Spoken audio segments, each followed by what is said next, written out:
Chapter 209. When she woke up, she was still in the familiar infirmary.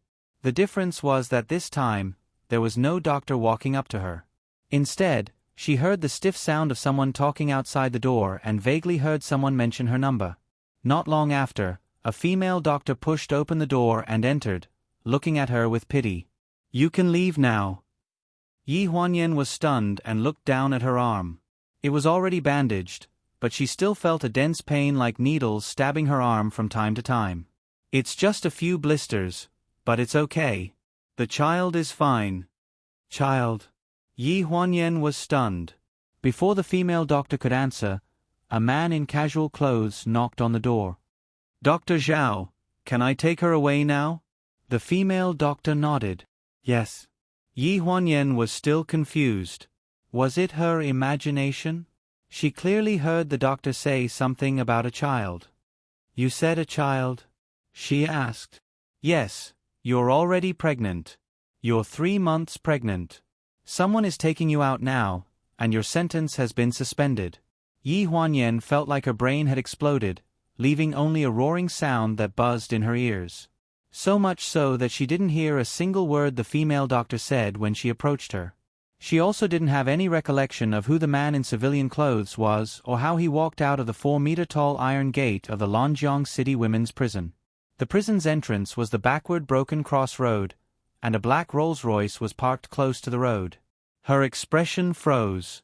She vaguely remembered that there was a car similar to this one in that person's garage, but because he had too many cars, and Xiao Mu was usually the one driving the commercial car as the driver, she did not remember clearly. Was it him? "Miss Yi, please." The one who spoke was the man in black who took her out. He looked refined, but he was also ordinary. He was the kind of person who would not be easily recognized in a crowd. She was stunned, and for some reason, she subconsciously rubbed her lower abdomen. Then, she mustered up her courage and walked toward the car. But it was not Ling Han in the car. The man had a head of silver-white hair, and the cross on his left ear shone coldly under the sunlight. She subconsciously took a step back and stood vigilantly in front of the car door, staring at him. "Who are you? I saved you, yet you don't say a word of thanks. Isn't such an attitude impolite?" The silver-haired man's expression was cold. He glanced at her with a bit of scrutiny in his eyes. He sized her up from head to toe and did not hide his naked gaze. Yi Huanyan felt uncomfortable being stared at by him and frowned. "I didn't ask you to save me, and how do you know that by bringing me out of here, you're saving me, not harming me? Get in the car." There was a complicated look in the man's eyes, and his gaze softened. "If you follow me, you will know that anyone in this world can harm you, except me." "What a joke, I don't even know you." Yi Huanyan's face darkened. After saying this, she turned around and walked towards the wide and empty road in the suburbs. If she wanted to leave, she would leave by herself. Even if the person who came to pick her up was not Ling Han, for the sake of the child in her stomach, she wanted to give herself and him a chance.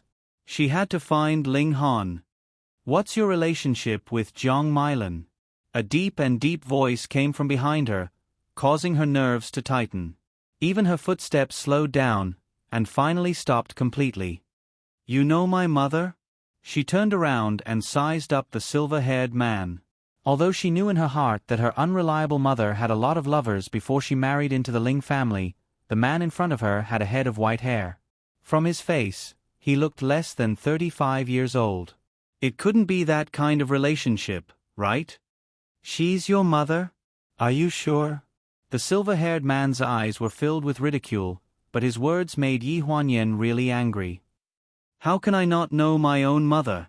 What's wrong with you? You said that Zhang Mailan is your mother, then what about your father?" Yi Huanyan was so angry that she was trembling. This man who appeared out of nowhere to save her seemed to be looking at her from a god's perspective. It was as if she was small and laughable in his eyes, and could be played around with at any time. "My mother is Zhang Mailan, my father is Yi Tingfeng. Do you want me to find them and confront them face to face? They are all in the cemetery in the southern suburbs. How about I take you there to see them?" She glared at the silver-haired man angrily, and her expression was very ugly. She had a child in her stomach, and she was suddenly released. After coming out, she had to face a man who suddenly appeared in front of her and asked her some confusing questions. Her chest was now full of anger. The silver-haired man's expression did not change at all. He was still staring at Yi Huanyan. His silver hair fluttered in the wind, and the cross shone with a cold light under the sun. "You are 26 years old today. Jiang Meilan and Yi Tingfeng got married 20 years ago. Before that, Jiang Meilan and you depended on each other. Your name is Jiang Huanyan." Yi Huanyan's expression froze. "What did you say?" 26 years ago, Jiang Meilan was a nurse in a small hospital in Lushui County. At that time, Yi Tingfeng was still studying abroad, and the two of them did not have any chance to meet. The silver-haired man spoke slowly, and every word fell clearly into Yi Huanyan's ears. To be honest, Yi Huanyan did not have a deep impression of her father. When she was 10 years old, Yi Tingfeng passed away from cancer. He did not have time to undergo any chemotherapy or surgery. He passed away very peacefully and quickly.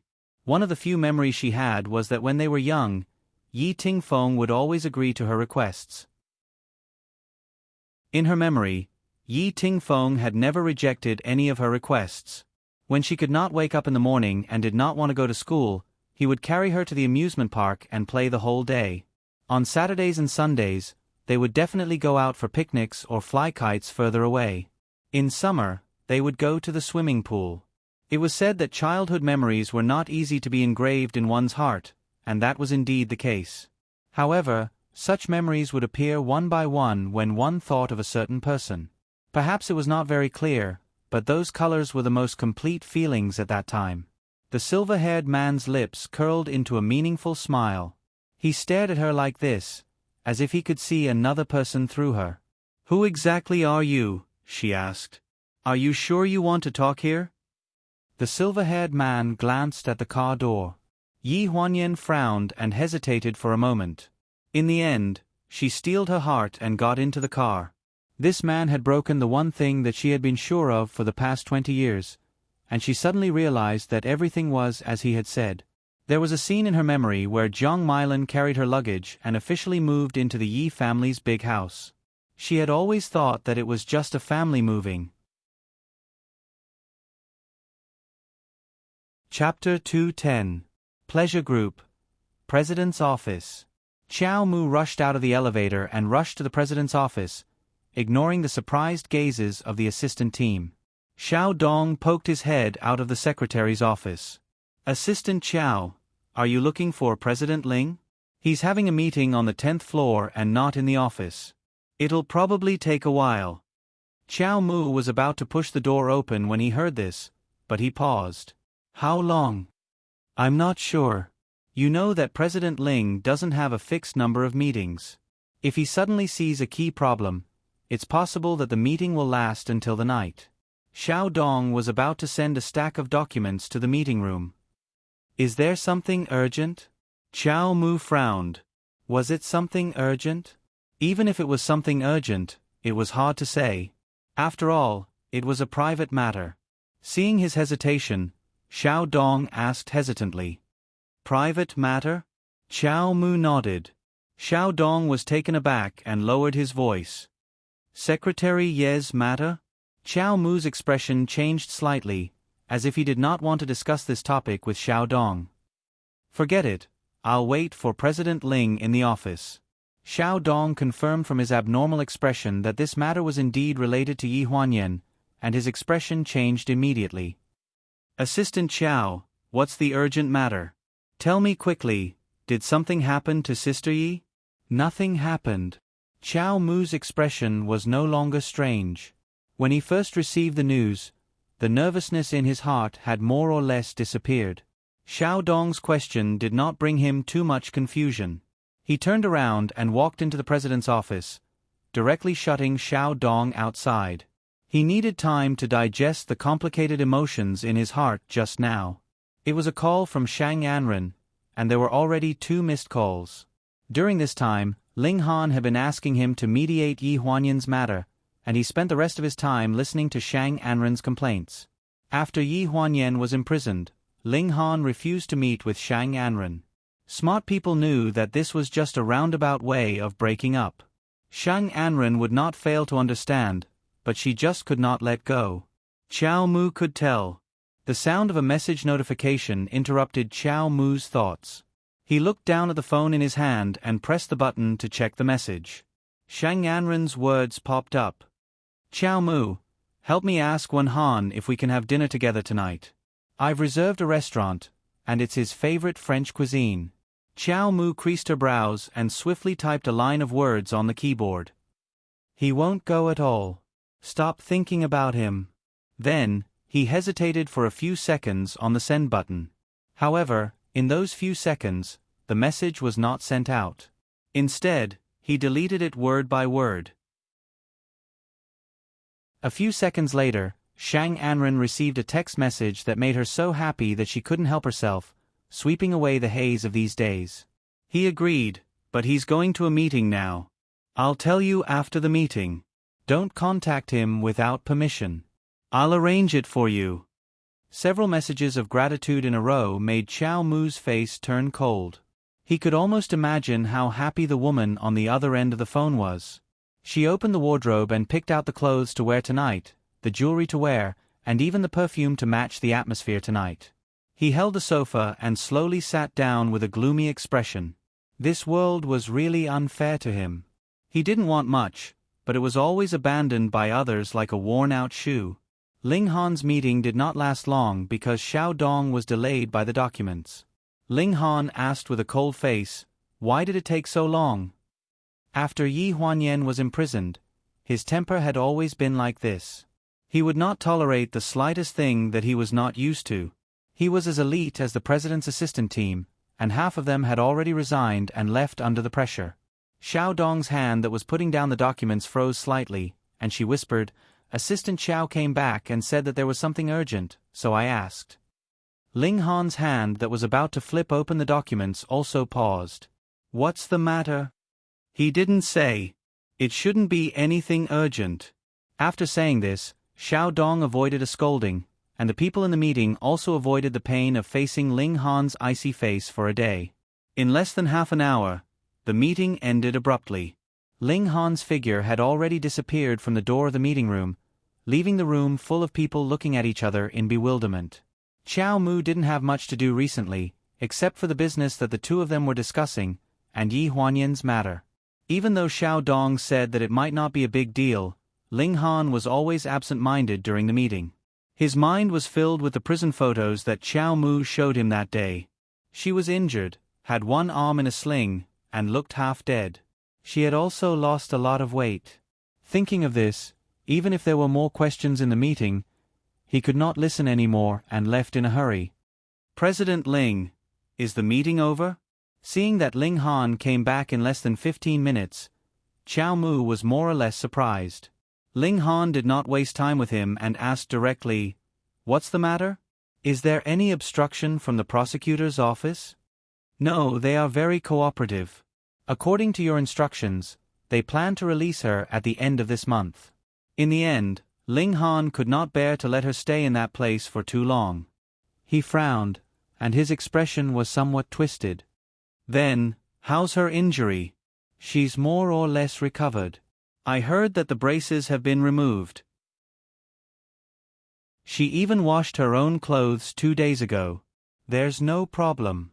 Ling Han's hanging heart finally settled down. He pulled out a chair and slowly sat down. He even casually flipped open a contract and spun the pen twice. He seemed to realize that he was too nervous. This was indeed not a big deal. However, Qiao Mu's next sentence ruthlessly stabbed a knife into his heart. He was not prepared for it at all. Dr. Zhao from the infirmary of the women's prison sent a message saying that she's pregnant. The 4 words "she's pregnant" made Ling Han suddenly grip the pen. His face darkened with a bit of shock. "What did you say?" "Dr. Zhao said that she's already 3 months pregnant." 3 months pregnant? Pa! A crisp sound was heard. Qiao Mu stared blankly as the signature pen in the owner's hand broke in the middle. Black ink flowed down the owner's fingers and onto the clean paper of the contract, forming a large patch of ink. Ling Han's gaze at this moment was extremely terrifying. 3 months ago, during the Pleasure Annual Gala, he never lacked safety measures when he slept with Yi Huanyan, even if there was a 0.1% oversight in the safety measures. He did not believe that such an oversight would happen to him. And on the night of the annual gala 3 months ago, he was the one who personally saw Yi Huanyan and Su Nianhua spend the night together in a hotel. What could a single man and woman do under the influence of alcohol? As a man, he did not think that Su Nianhua was very gentlemanly. Moreover, Yi Huanyan's heart had been with him since 10 years ago. It was hard to say that she did not forget their old feelings. Yi Huanyan, you're really bold.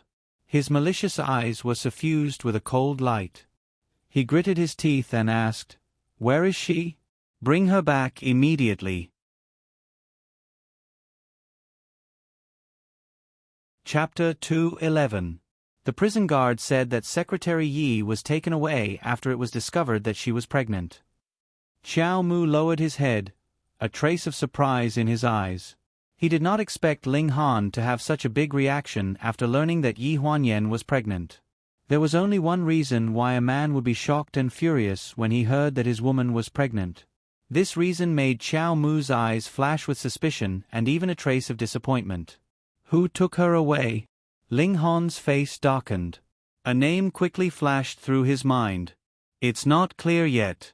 The person who took Secretary Yi away has a very deep background. Dr. Zhao only saw an assistant with the surname Gu. There was a moment of dead silence in the office. Investigate Yi Huanyan's current location. The cold voice covered the entire room with a layer of chill that seemed to be able to seep into people's bones. Even Xiao Mu could not help but shudder. According to Ling Han's instructions, Xiao Mu used the technical department to secretly investigate from 2 directions. One was to investigate Su Nianhua's whereabouts, and the other was to investigate the movements of the women's prison throughout the afternoon. In the end, it was confirmed that Yi Huanyan took a black Rolls-Royce to Lanjiang City's neighboring city, Lu City, after leaving the women's prison. Director Ling, we've investigated. It's a black Rolls-Royce with an unknown owner. The name of the owner is a nobody, which is probably the name of the driver. There are about 3 people in the car heading toward Lu City and have now arrived at Lanjiang City's highway entrance.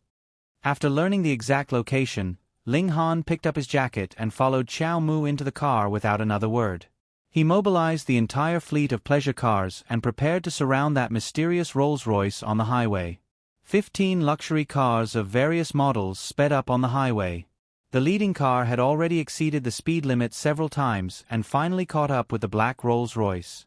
The Rolls-Royce's mirror reflected the shadows of a long line of luxury cars behind it. The driver's face darkened slightly, and a trace of vigilance appeared on his face. "Young master, someone is chasing us from behind." The silver-haired man's gaze landed on the rearview mirror, and his lips curled into a cold smile. "Quite a large number of people. Young master, should we inform our Qi? There's no rush. Let's play with them first." After saying this, the man held the woman's hand tightly and said gently, "Sit tight." As soon as he finished speaking, the car suddenly accelerated. The 3 people in the car sank into the leather seats at a speed visible to the naked eye. In the blink of an eye, they were more than 100 meters away from the dozens of cars. Ling Han's face was extremely dark. "Inform the fleet behind to block them. I don't care if there are casualties. I will bear all the consequences. If you don't dare to go, hand in your resignation letter tomorrow." Pleasure's motorcade was organized by the security team, and every one of them was well trained. After Ling Han gave the order, more than a dozen cars behind quickly overtook them, and the tires were almost separated from the ground. The overtaking motorcade practically brushed past Ling Han's car. Xiao Mu tightly knitted her brows and gripped the steering wheel, barely managing to say, "Director Ling, safety is more important. Speed up." Ling Han only spat out 2 words, but the carriage was filled with a chill. "It's a bit interesting." The silver-haired man had been staring at the rear-view mirror. When he saw the group of people desperately chasing after them, his eyes were filled with competitiveness. He was about to tell his assistant to speed up when his palm suddenly turned cold. He frowned and looked over. Yi Huanyan was clenching her teeth, and her face was pale. "Slow down. Stop." He gave the order without hesitation. Not long after, the black Rolls-Royce stopped on the highway. Under the night sky, the street lights shone on the roof of the car. More than a dozen cars followed closely behind and surrounded them. Now, they couldn't leave even if they wanted to. The silver-haired man's expression was as usual. He held Yi Huanyan's hand and asked in a low voice, "Do you still want to go back to him?" Yi Huanyan clenched her teeth and didn't speak. She looked very weak. The moment the car stopped, she broke out in a cold sweat. Before the silver-haired man could reply, she fainted in his arms. Holding this cold and soft body, a trace of regret flashed in the silver-haired man's eyes. He forgot that Yi Huanyan's body wasn't very good. As for her psychological endurance, she couldn't compare to people like them. But before Yi Huanyan fainted, he saw the subtle movement of her nodding at him. Did she still want to go back? He frowned. Ling Han's car was the last to arrive. After getting out of the car, he walked toward the center of the motorcade with a cold face. He saw a silver-haired man walking toward him with Yi Huanyan in his arms. "Gu Xinian?" Ling Han's eyes flashed with a trace of surprise. "Take good care of her. She's pregnant and can't take too much suffering. What's your relationship with her? Why are you saying this to me?" Ling Han's face darkened, but his hands didn't stop. He took Yi Huanyan from him and held her in his arms. She was very light, much lighter than before. "This has nothing to do with you. It's between me and her. Gu Xinian, I respect you in business, but it's best if you don't touch my things, especially my woman. This is China. Are you threatening me?" The silver-haired man's eyes moved. The bangs in front of his forehead rose with the wind, revealing his delicate and deep facial features. Especially his cold eyes. At this moment, he was examining Ling Han. His tone was very disdainful. "I stopped here today not because I'm afraid of you. I'm returning her to you because I see that you've put in a lot of effort to find her. Do you really think that this is China, so it's not within the scope of my Gu family's power?" As soon as he finished speaking, a rumbling sound came from the distance. Dozens of black BMWs of the same model flew over, and around those cars, there were no less than 50 motorcycles shuttling back and forth in the black traffic, each of them weighing a cold steel pipe in their hands. In an instant, they surrounded Ling Han's people and cars. They occupied a few hundred meters of the road. "President Ling, I don't plan to go against you, even though I don't have a good impression of you." After saying this, Gu Xinian turned around and left. No one dared to stop him. Ling Han's eyes burned with the flames of anger. In the fading exhaust fumes, there was a fierce and cold light. The person in his arms was pale and showed no signs of waking up. What was her relationship with Gu Xinian? Who exactly was Gu Xinian targeting with his actions?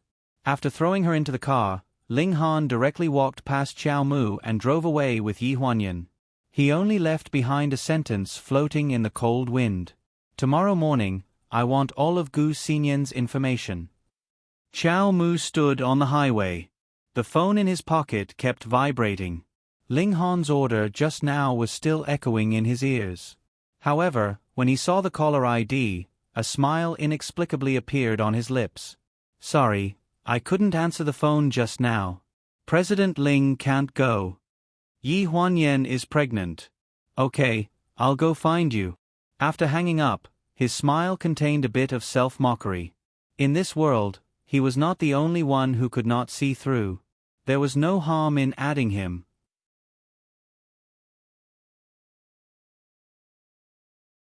Chapter 212.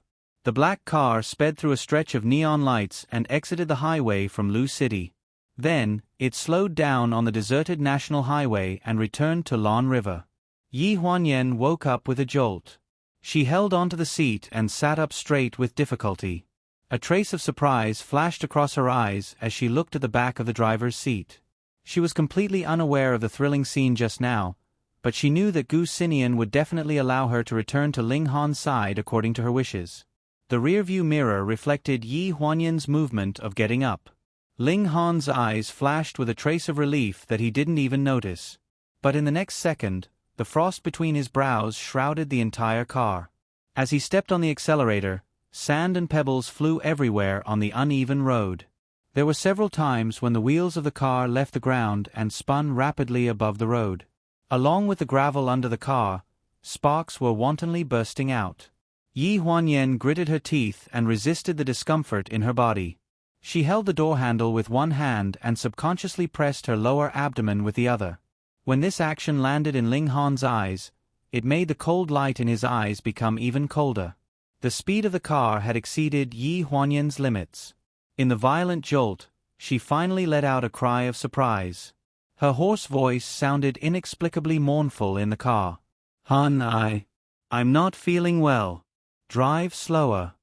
The coldness in Ling Han's eyes had condensed to an extreme point. When he thought of the child in her belly of unknown origin and Gu Xinian's intimate and familiar appearance when he mentioned her, there seemed to be a ball of fire in his heart that couldn't be quenched.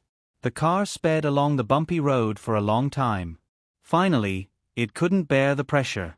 With two rumbles, it slowly stopped by the side of the road that was overgrown with weeds.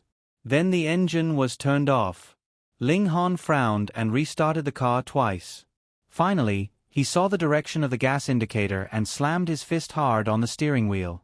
The car shook violently, let out a final whimper, and then completely paralyzed. Yi Huanyan held onto the door handle and retracted her hand into the back seat. She cautiously looked at Ling Han and hesitated for a long time before opening her mouth to suggest this. "Give Qiao Mu a call. This place doesn't seem to be far from Lon River." Her tone was no longer as nervous as before she was imprisoned. Even after experiencing Ling Han's out-of-control racing, she didn't panic too much. She covered her lower abdomen with her hands, and there was a hint of happiness in her eyes. This was their child. As long as he knew of the existence of this child, they could definitely start afresh. He used to be such a gentle person. However, Ling Han didn't think so. He turned around coldly. "Who are you to tell me what to do?" Yi Huanyan felt a lump in her throat. She pursed her lips and remained silent. As if looking for self-consolation, she looked at her lower abdomen and the grievance in her eyes lessened a little. After the crisp sound of the door closing, Ling Han's voice rang out from outside the car. Naturally, he was asking Qiao Mu to find someone to pick him up. However, it seemed that the voice outside the window abruptly stopped after a few words were said. Yi Huanyan looked up and saw Ling Han standing in the cold wind with his phone in his hand. He looked down at it and then viciously smashed the phone on the ground. Because his back was facing her, she couldn't see his expression, but she could feel that he was very irritated at the moment. It was just the beginning of spring, so the night wind was strong. Just from the moment Ling Han opened the door, Yi Huanyan already felt the chill creeping into her neck. Looking at the thin figure wearing only a shirt outside the window, she didn't hesitate to take his jacket and get out of the car. Hearing the sound of the door opening, Ling Han reflexively turned around. There was a thin and long cigarette between his right index and middle fingers. White smoke drifted in the cold wind, covering up the chill on his face. "Why did you come out?" His tone was cold as he stared at Yi Huanyan with furrowed brows. He was very impatient.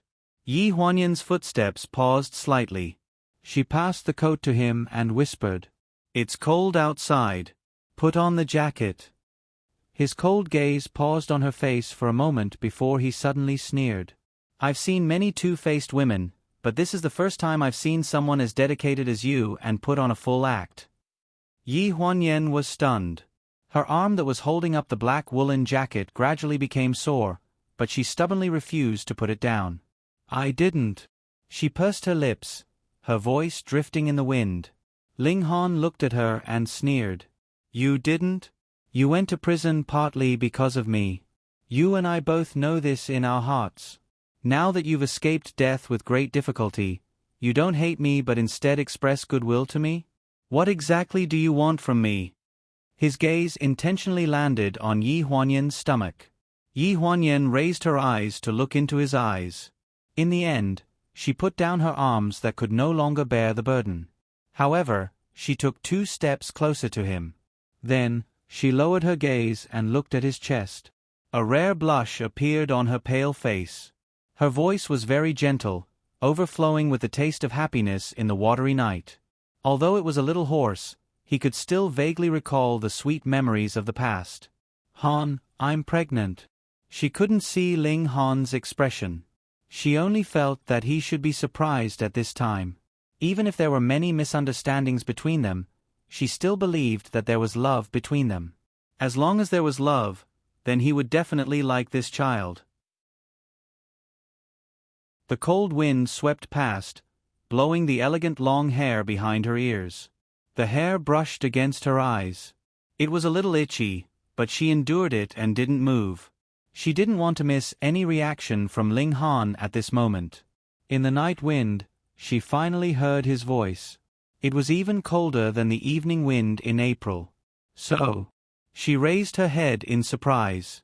This was far from what she had expected. The moment she raised her eyes, she finally found that that handsome face didn't have any expression she expected. There was only indifference, and a trace of anger that was gradually spreading. "Yi Huanyan, do you think I'm a fool?" He suddenly sneered, and his sarcastic gaze cut her inch by inch. "Don't tell me you want to tell me that this child is mine?"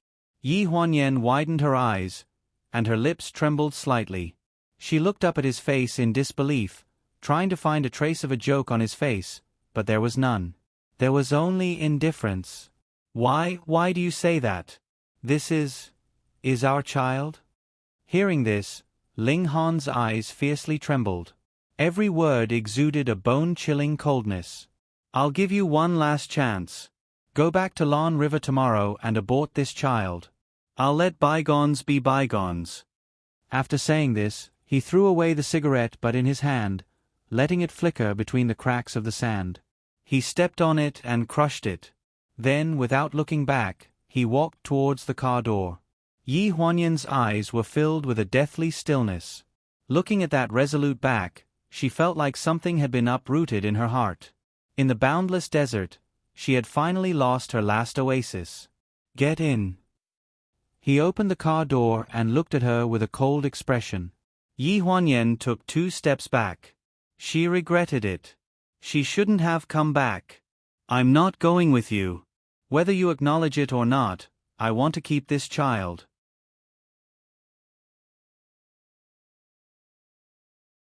Chapter 213. Yi Huanyan's face was pale. She was still wearing the clothes she had worn when she first appeared in court. She was thinner than before, and it looked like her entire body was swaying under the clothes. She looked very thin. She looked at Ling Han with disappointment in her eyes, but it wasn't as much as when she was hurt by him in the past. Even if she heard him ask her to have an abortion, she could still recognize reality as quickly as possible. Ling Han's calm face finally reignited with anger. He strode in front of her and grabbed her wrist fiercely. His tone was unquestionable. "Get in the car." He didn't care about Yi Huanyan's attitude and dragged her away without any explanation. A long drag mark on the gravel road extended to the car door, accompanied by a woman's screams and struggles. Yi Huanyan's toes were firmly pressed against the ground, and her other hand was holding onto the roof of the car.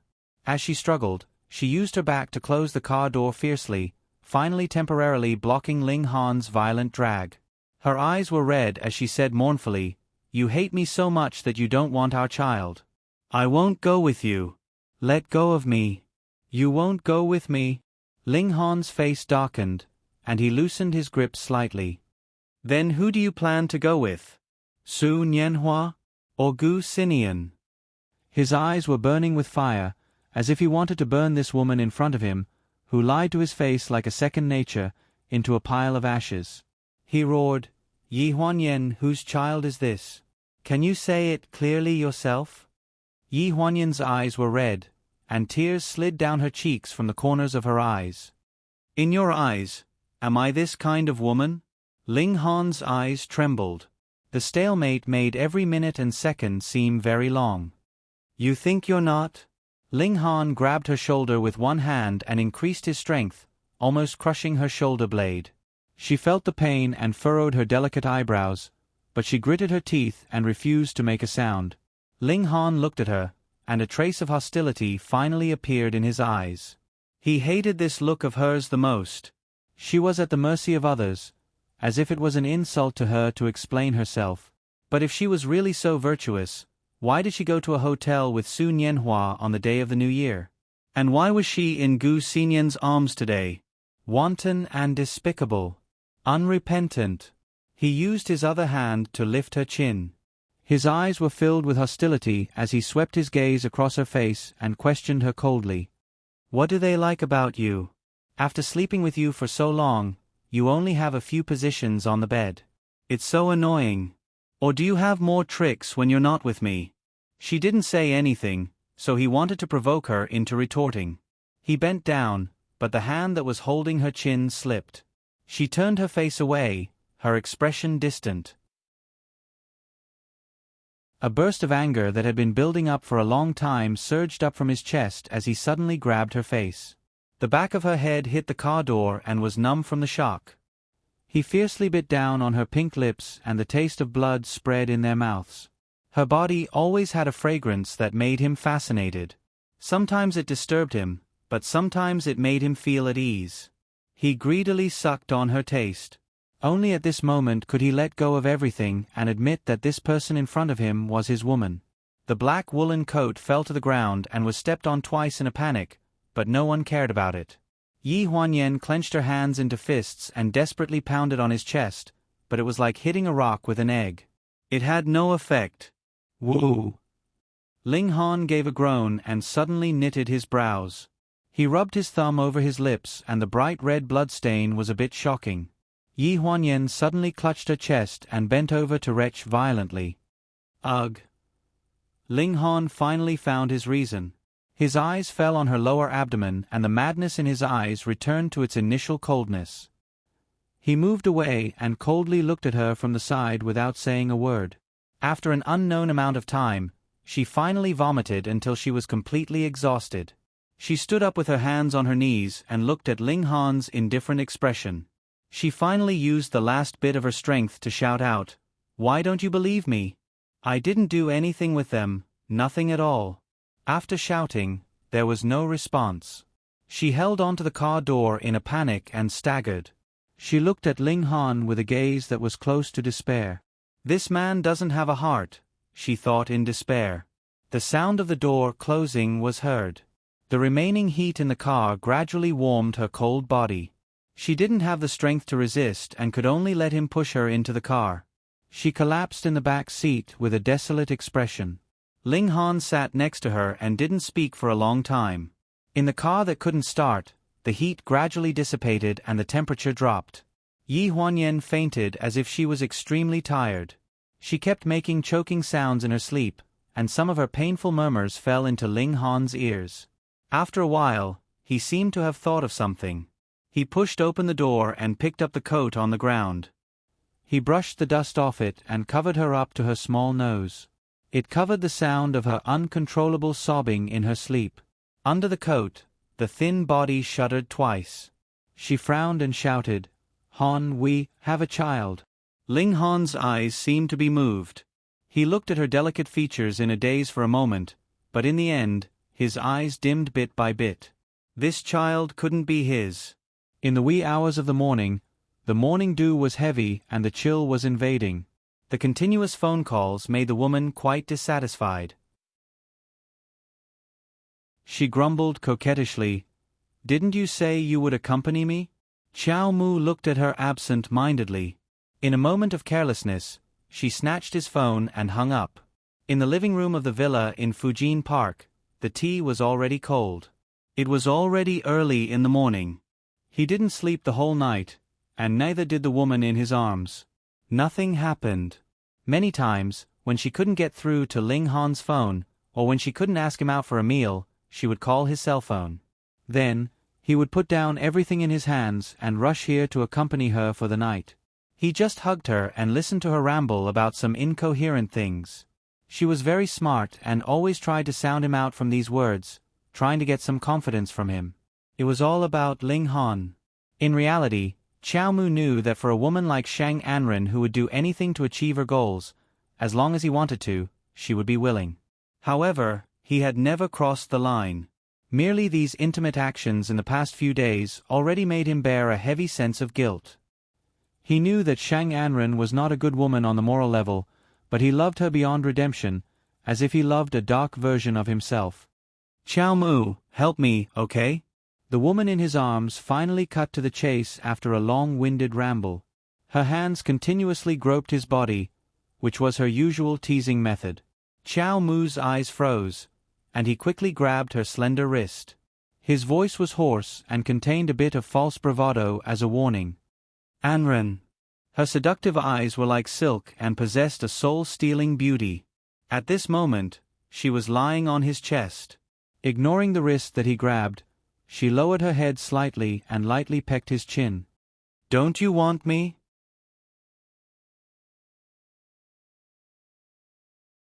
Chapter 2:14. Qiao Mu tightened his grip on her wrist, and his eyes abruptly changed. He stood up without a care, almost causing her to stumble as he said coldly, "You don't have to use this method on me." Shang Anren was stunned, and her watery eyes were instantly filled with tears. She choked, "What can I do? What can I do? You told me. She's pregnant, so I can't do anything." Qiao Mu clenched his fists, and his face darkened. In the end, his heart softened because of her painful appearance. When he left behind a sentence. "Her pregnancy isn't necessarily a bad thing for you. Rest well and don't think too much. What's yours will always be yours." Shang Anren held her red wrist and looked at the determined back until the back disappeared. Her delicate and pitiful face suddenly turned to one side, and a meaningful arc appeared on her lips. They were just men. They were all the same. Why were they pretending to be virtuous? The people Qiao Mu sent out found Ling Han when it was almost dawn. After Ling Han sent Yi Huanyan back to Jinjiang Court, he changed his clothes and went directly to the company. He did not mention her pregnancy to the servants at home, and it could be said that he barely said anything. In the office of the president of the pleasure group, Qiao Mu arrived at the office with a stack of documents. When he saw that Ling Han was already there, surprise flashed through his eyes. He slowly took a breath and then sent the documents to Ling Han's desk. "The contracts with Director Wang and Director Li have been signed. The quarterly reports of the other branches are here. I've circled the areas with problems. My suggestion is that the companies with minor problems solve them themselves, and call the person in charge to the headquarters for a meeting if the problems are serious. Also, this is Gu Xinyan's information. This is all I found so far." He put a craft paper bag in front of Ling Han with a respectful expression. Ling Han raised his eyes to take a look. He didn't seem to take it to heart as he spoke casually. He said casually, "You haven't rested after work recently. You've been busy with this?" Usually, when he called Qiao Mu outside of work hours to ask him to do something, he would do it himself. However, recently, Qiao Mu seemed to have asked others to do many things. Even when his car broke down last night, he did not personally pick it up. Qiao Mu was unperturbed. "The earlier we finish, the earlier we can implement the measures." Ling Han's eyes were filled with gratification. "If those people in the assistant team had half of your work awareness, my workload would have been reduced by half." Qiao Mu lowered her head as embarrassment flashed through her eyes. "If there's nothing else, I'll go out first. I still have some things to take care of at the prosecutor's office."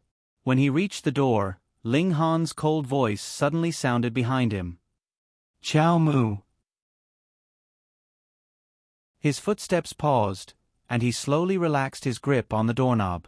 He turned around, but he didn't dare to look into Ling Han's eyes. "What's wrong?"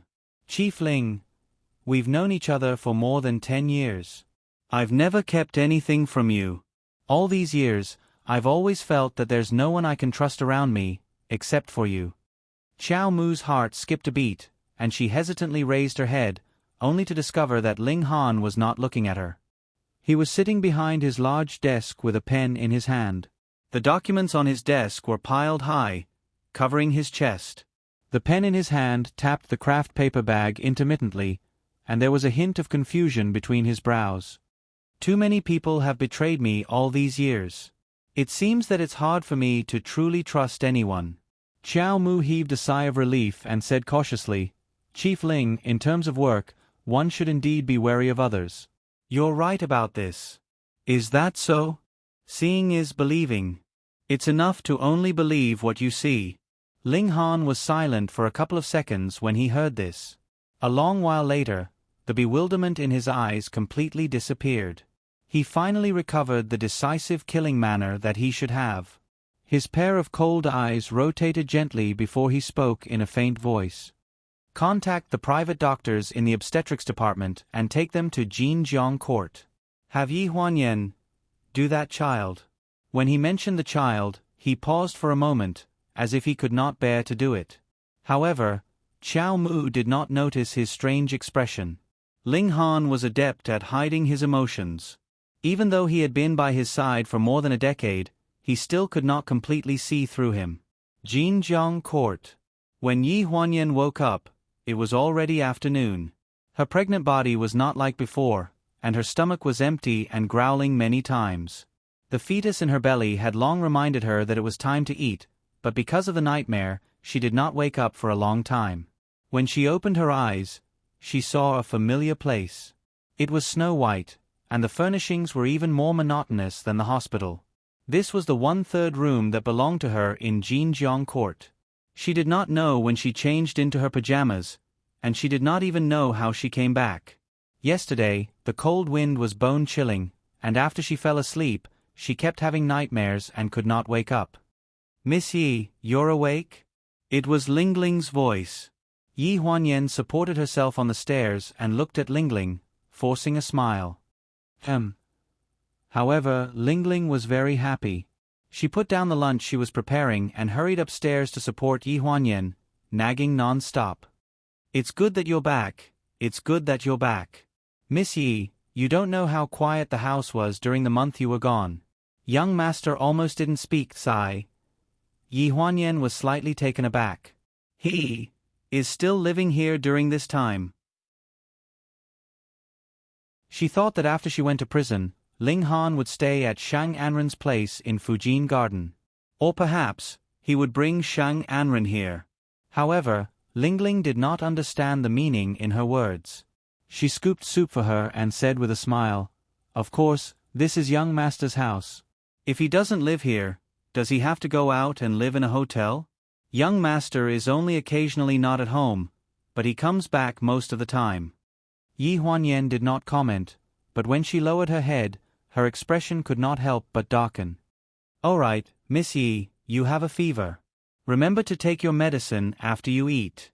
Lingling put the medicine box that she had prepared earlier on the table, and after reminding her, she turned and went into the kitchen. Yi Huanyan picked up the medicine box, stared at the instructions, and frowned. There was a line of words written on it that stood out to her at the moment. Use with caution when pregnant. When she finished cleaning up the kitchen and came back, Yi Huanyan had already finished eating. She wrapped herself in a shawl and was sunbathing in the backyard corridor. The medicine on the table was untouched. Miss Yi, don't you want to take your medicine? She asked. Yi Huanyan responded with a simple, yes. Lingling was stunned for a moment. She thought that every medicine had its side effects. The fever was not too serious, so it was not a big deal not to take the medicine. She did not say anything else and took the medicine away. Yi Huanyan sat on a chair in the backyard corridor. When the sun shone on her, some color returned to her face, but she still looked weak. She suddenly missed the days in prison. The villa in Jinjiang Court was very big, but to her, it was like a huge cage, so stuffy and suffocating. When she thought of Ling Han's attitude last night, the uneasiness in her heart grew stronger and stronger.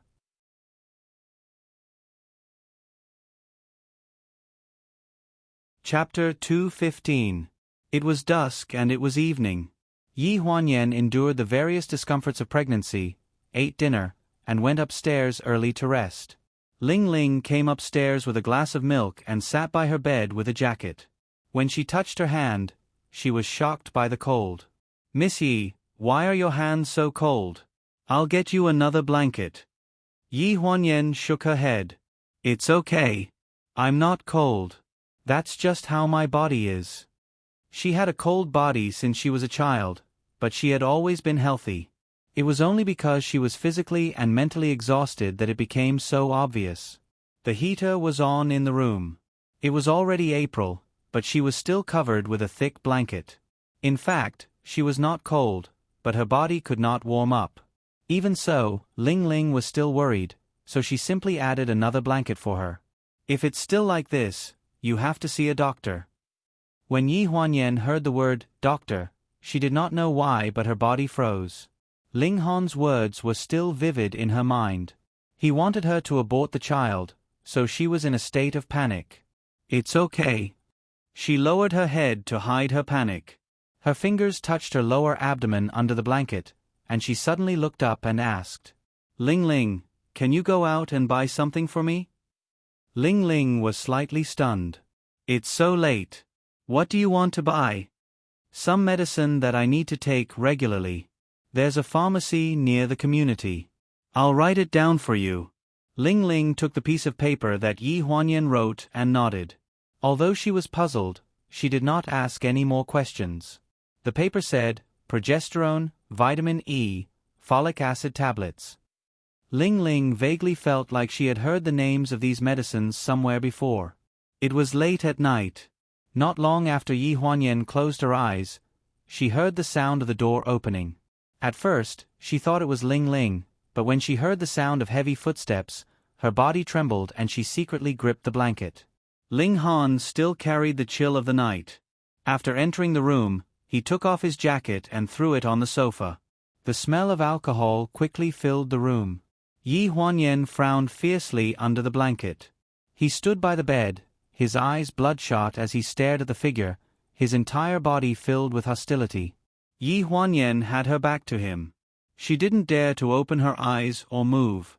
When she felt a weight on her body, she suddenly opened her eyes. The strong smell of alcohol almost suffocated her. She exclaimed and subconsciously turned her head to avoid his kiss.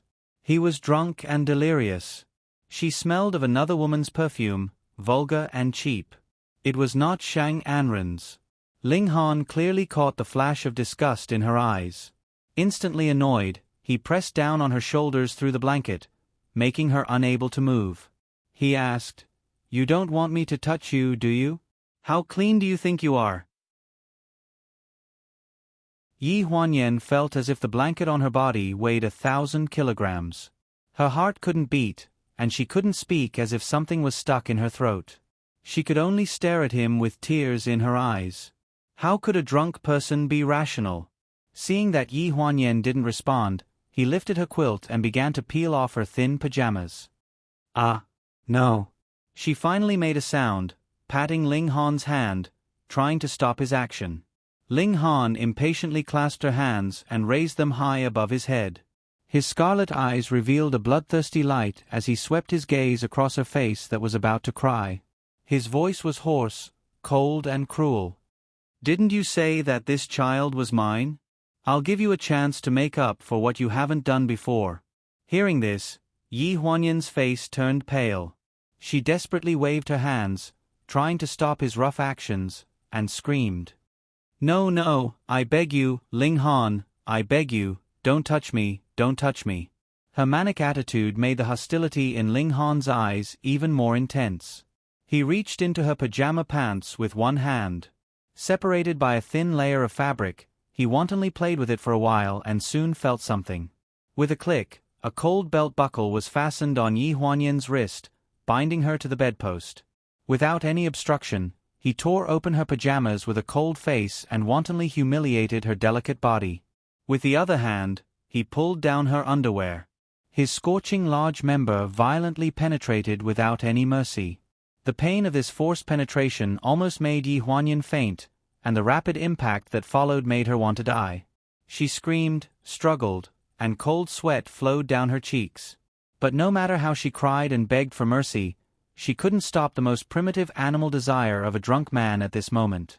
In the end, the belt buckle on the bedpost loosened, and Yi Huanyan's hand slipped, but she couldn't stop it anymore. She let the waves of impact below her body. She covered her lower abdomen, twitched in pain, and bit open her lips. She let the blood drip and spread on the clean white sheets, but she refused to make a sound. Only the man's muffled groans continued until he was exhausted, leaving a burst of warm impact in her scarred body. Just as he wished, he self-righteously made up for what he hadn't done before. The moment he climbed to the top, Ling Han's mind suddenly became clear, but the arrow was knocked on the string, and he had to release it. He finally did the last step, and then he got up to deal with his own body. There was only emptiness in Yi Huanyan's eyes. As he withdrew, she lost the support of her legs and fell on the bed sheet like a kite with a broken string. Immediately, she used the last bit of strength to quickly curl up on one side, trembling helplessly. Her smooth back was full of bruises. Her tattered pajamas hung on the side of the bed like a pile of rags. Half of it was covered by a head of black hair that poured down in torrents. Ling Han sat by the bed, smoking one cigarette after another. When Ling Ling came back, this was the scene. She suddenly covered her mouth, and the medicine in her hand spilled all over the floor, startling Ling Han. It also made the person whose back was facing the door suddenly shiver. "Young master, Ling Ling didn't know what to do, but she couldn't avoid it. Scram. Ling Han spat out a word in a daze. The medicine on the ground was very eye-catching to him. Although he was awake now, he still had an impulse to press her on the bed and fiercely ask her if she wanted this child. The cold moonlight shone on the white bed. Yi Huanyan only felt dizzy, and the feeling was the same as the day before. In a daze, she lost consciousness. The next day, a private doctor in the obstetrics department came, and Yi Huanyan was so flustered that she almost suffocated. It wasn't until the kind-looking middle-aged female doctor told her that she was just going to do a simple pregnancy checkup that she started to cooperate with the checkup. In the end, she didn't eat anything or do anything harmful to her body. Only then did she heave a sigh of relief. After coming out of the villa, the female doctor directly got into a car and said respectfully, "Miss Ling, 3 months have passed. The child is already more than 3 months old, and it's not suitable for an abortion. Also, Miss Ye's body is cold. If we force an abortion, she won't be able to have a child in the future, and it will hurt her body." In the car, Ling Han's face was as gloomy as water, and he didn't speak for a long time. For a long time after that day, Jin Jianjuan was extremely quiet, and the male owner of the house didn't appear again.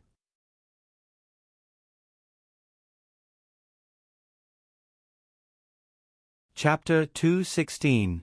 Blurg. In the washroom of Jinjiang Court, Yi Huanyan held onto the sink. This was the 5th time she had vomited today. She had vomited almost everything she had eaten. Sometimes, she would feel nauseous just from smelling the food. Ling Ling stood by the side at a loss. When she finished vomiting, she took a hot towel and handed it to her. "Miss Yi, it's not a good thing to continue vomiting like this. Why don't you stop eating?" Yi Huanyan wiped her face. Her face was as pale as paper, but she shook her head and sat down at the dining table. She picked up a spoonful of braised pork, vegetables, and rice and put it into her mouth to chew. Ling Ling watched her frown with a serious expression. It looked like she was going to vomit every time. Ling Ling was even prepared for her to vomit again. However, Yi Huanyan only paused for a few seconds before swallowing stiffly. After a long time, she finally ate a mouthful of rice. She pulled the corners of her mouth and gave Ling Ling a comforting smile. Ling Ling was about to cry. She stomped her feet, held back her sobs, and walked to the kitchen. "I'll make you some light soup." She did as the doctor said. Even though the morning sickness was strong, Yi Huanyan forced herself to eat on time. Vegetables and fruits were fine, but meat was hard to swallow. She struggled to eat meat every day, but the diet therapy was effective. In the end, she managed to keep the baby in her belly. She could feel the heartbeat of the baby in her body. She could feel whether it was healthy or sick. In the days when Ling Han was not around, she was disappointed, but more than that, she was relieved. Night fell. In the luxurious private room of Lanjiang City's Golden Crown KTV, there was loud music and dancing. For the past few days, all the multi-talented male and female live streamers of the Shanghai branch of Pleasure Group had gathered here. After the restructuring of Hujiang Network Media Company, the TR live streaming platform, which was the main platform, had received a lot of good reviews for the first quarter of the year. In addition, Pleasure had spent money to invite a lot of celebrities to use this platform for live streaming. Now, the number of people registered had far surpassed all the other live streaming platforms in the country. Even though other platforms could do the same, TR's predecessor was a software development company that had gathered a group of programmers. They had a lot of talent, and just the stability of the platform and the smoothness of the network were already one of the best among live stream platforms. They were superior in terms of technology. This time, TR's new manager, Wang Peizhou, had brought this group of online streamers to Lanjiang City for a meeting.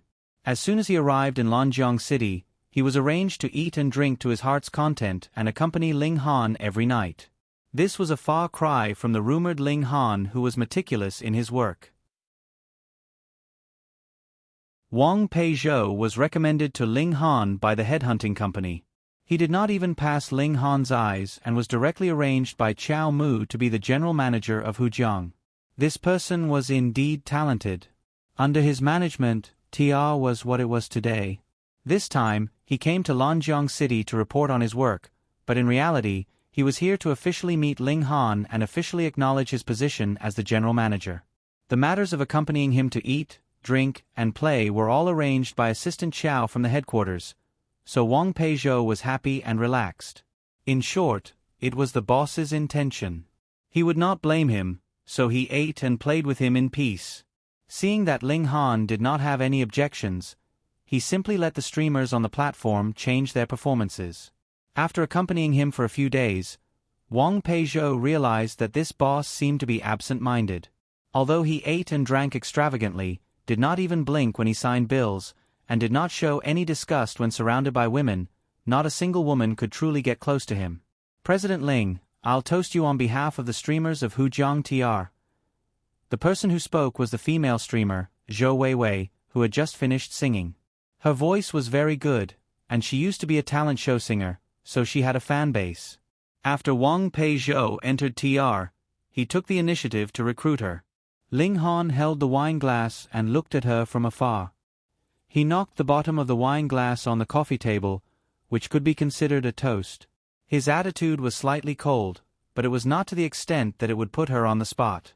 Zhou Weiwei was also discerning. When she saw this, she no longer approached him. She smiled and drank the wine, then used the excuse of singing again. Sorry, I'm late. A sweet female voice came from the door of the private room. Ling Han was disturbed by this familiar voice and frowned. He looked in the direction of the voice, and a strange look appeared in his eyes. The girl at the door was not tall. She had a ponytail and only had light makeup on. She was wearing a wide school uniform. It was not the uniform of an aristocratic school, but was wide and large. It was the blue and white striped style of an ordinary high school. Although it looked a little rustic, it looked like mud among the colorful beauties. Wang Peizhou was naturally tactful and thoughtful to be able to get to where he was today.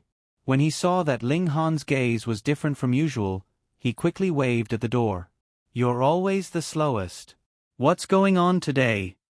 The girl walked in casually, wiping the sweat off her forehead. President Wang, I went to work so hard, but I still got scolded when I came back. Seeing the clothes she was wearing, Wang Peizhou thought of something and explained to Ling Han. This is Gua Gua, our TR's female streamer. She can bear hardships.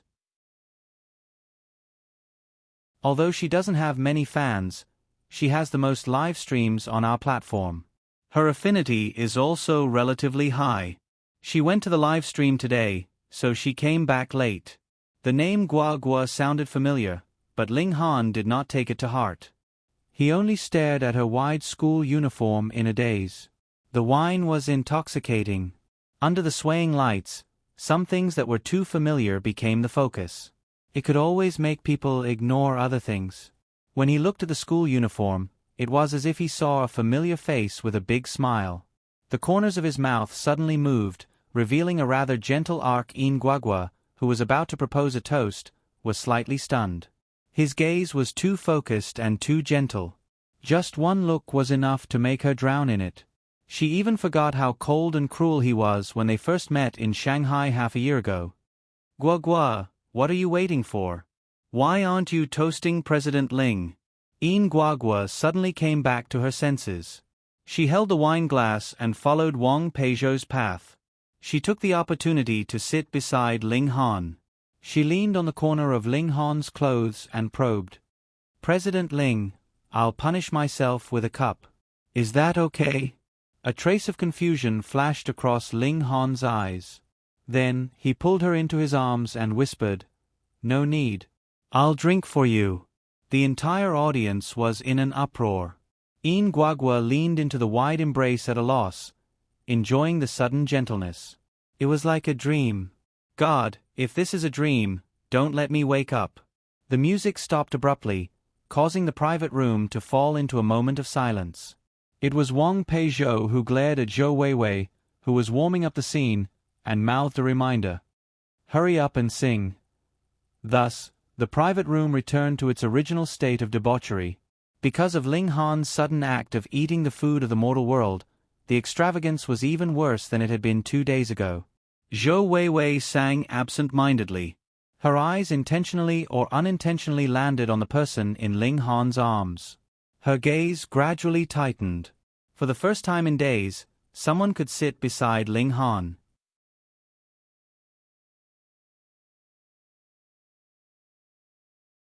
Chapter 217. The next day, the news that the third-tier anchor In Guagua accompanied Ling Han, the president of the pleasure group, to get a room with him appeared in the headlines of the major entertainment sections like flying pieces of paper. Ling Han had always had a lot of scandals. In addition to Shang Anren, he also had scandals with many female artists. Most of them didn't last long. Now it was not surprising that the scandals reappeared in front of everyone. However, many people complained about the injustice for Shang Anren. They said that one left and another came. They were afraid that it was not so easy to enter this rich and powerful family. The only beneficiary was In Guagua. The number of fans on the TR platform skyrocketed. Many people were curious to see who had crushed a stunning movie queen like Shang Anren. And In Guagua did have her own way to keep her fans. Just by relying on the affinity that Shang Anren didn't have at all, the number of her fans increased several times. Fengsheng Magazine. After Ji Xiaoye sent a batch of new clothes into Su Mang's office, she was inevitably scolded by Su Mang. Then she came out to change clothes with a gloomy face and a belly full of anger. When she passed by the cubicle, she caught a glimpse of the new intern of the company secretly watching the live broadcast on the computer. She bumped into the muzzle of her gun, so she stretched her neck and leaned over. Just when she was about to get angry, she suddenly saw the 2 words Ling Han on the live chat interface. A long series of comments dazzled people, but she still caught a few key messages. Guagua, what's the relationship between you and Ling Han of the pleasure group?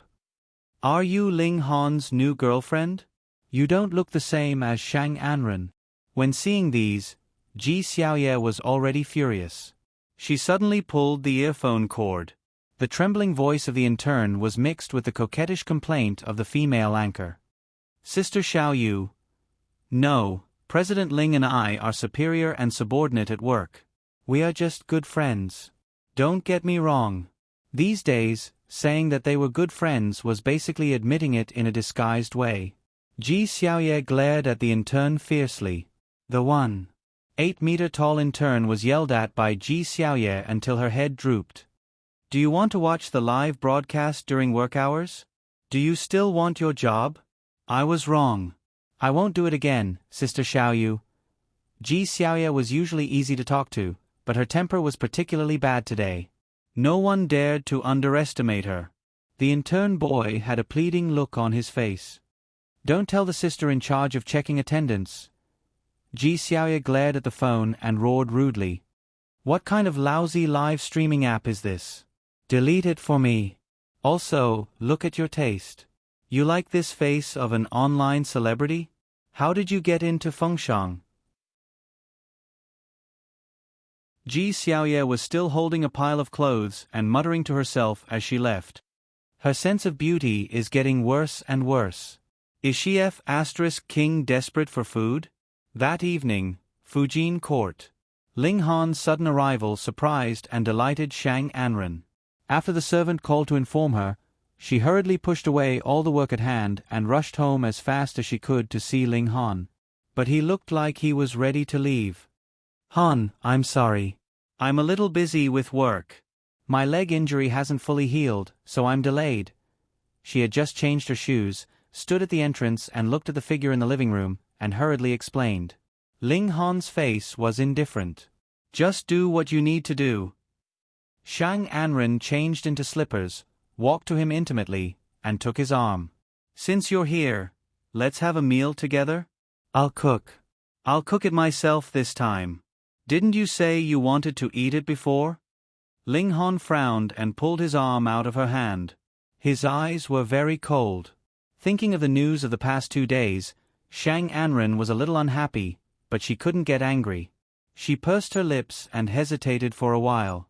I've learned a few home-cooked dishes. Auntie said they taste good. Do you want to try them?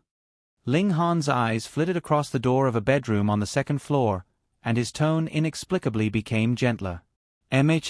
Okay. After entering the kitchen, Shang Anren's face completely fell. Although Yi Huanyan was pregnant, he had been living in a hotel for such a long time, and there had been a lot of gossip in the past 2 days. As Chow Mu said, Yi Huanyan's pregnancy was nothing to worry about. But what was the matter with that online streamer? From the looks of it, Ling Han was still quite interested in her. Huan Yu had been on the hot search list for the past few days, but she didn't see Huan Yu remove her. She allowed this woman to shine in the news and become a thorn in her eyes. She asked Chow Mu in a different way, but he was very tight-lipped and couldn't find out how far Ling Han and that streamer had developed. He just said, President Ling is a little interested in her, that's all. Shang Anren was annoyed. Since Ling Han came, it was a rare opportunity. Ever since Yi Huanyan went to prison, their relationship had been in a deadlock. She had to find a chance to take the initiative to show goodwill. Only then could the gap between them dissipate. Otherwise, she really didn't have any chance. Thinking of this, she couldn't help but put more effort into cooking. 3 dishes and a soup were served on the table. They looked good. The simple garlic stir-fried meat, shredded potatoes with green peppers, mushroom greens, and tomato and egg soup were home-cooked dishes to Ling Han's liking. Seeing that Ling Han ate a lot and seemed to be very satisfied, and even took the initiative to ask her about some work matters, Shang Anren couldn't help but feel a little proud. After following Ling Han for almost a year, she more or less knew what he had an appetite for.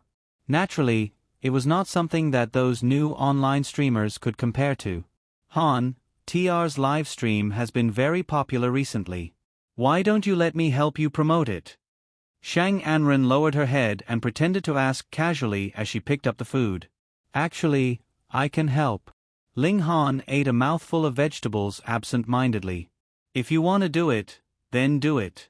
You can also increase your affinity. It's a win-win situation, but don't do it too often. Shang Anren's eyes flashed with a strange look. She scooped a bowl of soup and placed it beside him as she asked carefully, I heard that many of TR's streamers have come to Lawn River recently. You've been busy with this for the past 2 days, right? I heard that there's a female streamer named Guagua recently. She's quite popular. Is she a newcomer that the company is strongly promoting? Shang Anren beat around the bush, but no matter how much she beat around the bush, she had a target. In front of Ling Han, she was undoubtedly showing off her slight skill in front of an expert. Hearing this, there was a soft sound. He put down his chopsticks, and the gentleness and calmness in his eyes disappeared without a trace. He looked at Shang Anren with an indifferent pair of eyes. What else did you hear? Seeing that his expression was not good, Shang Anren hurriedly changed her words. Nothing. I'm just worried about your health. I've been dealing with the drinking party for the past 2 days. I don't mean anything else. You have your own ideas. I know. Ling Han looked at her with an even more indifferent gaze. The food in front of him was tasteless. He didn't say anything more. He got up and left, leaving behind 4 cold words. You think you're smart. Seeing that he was about to leave, Shang Anren was burning with anxiety. In the end, she couldn't help but question his back. Are you still blaming me for Secretary Ye's matter? The figure at the door paused for a moment. After a long while, he said, It's just a gathering of some small artists. If you're interested, I won't stop you from attending. That female streamer had been in the headlines too often recently. She was too popular, and it was easy to be hated by others. She always needed someone to check and balance her in advance. It was better than falling into the hands of a business opponent.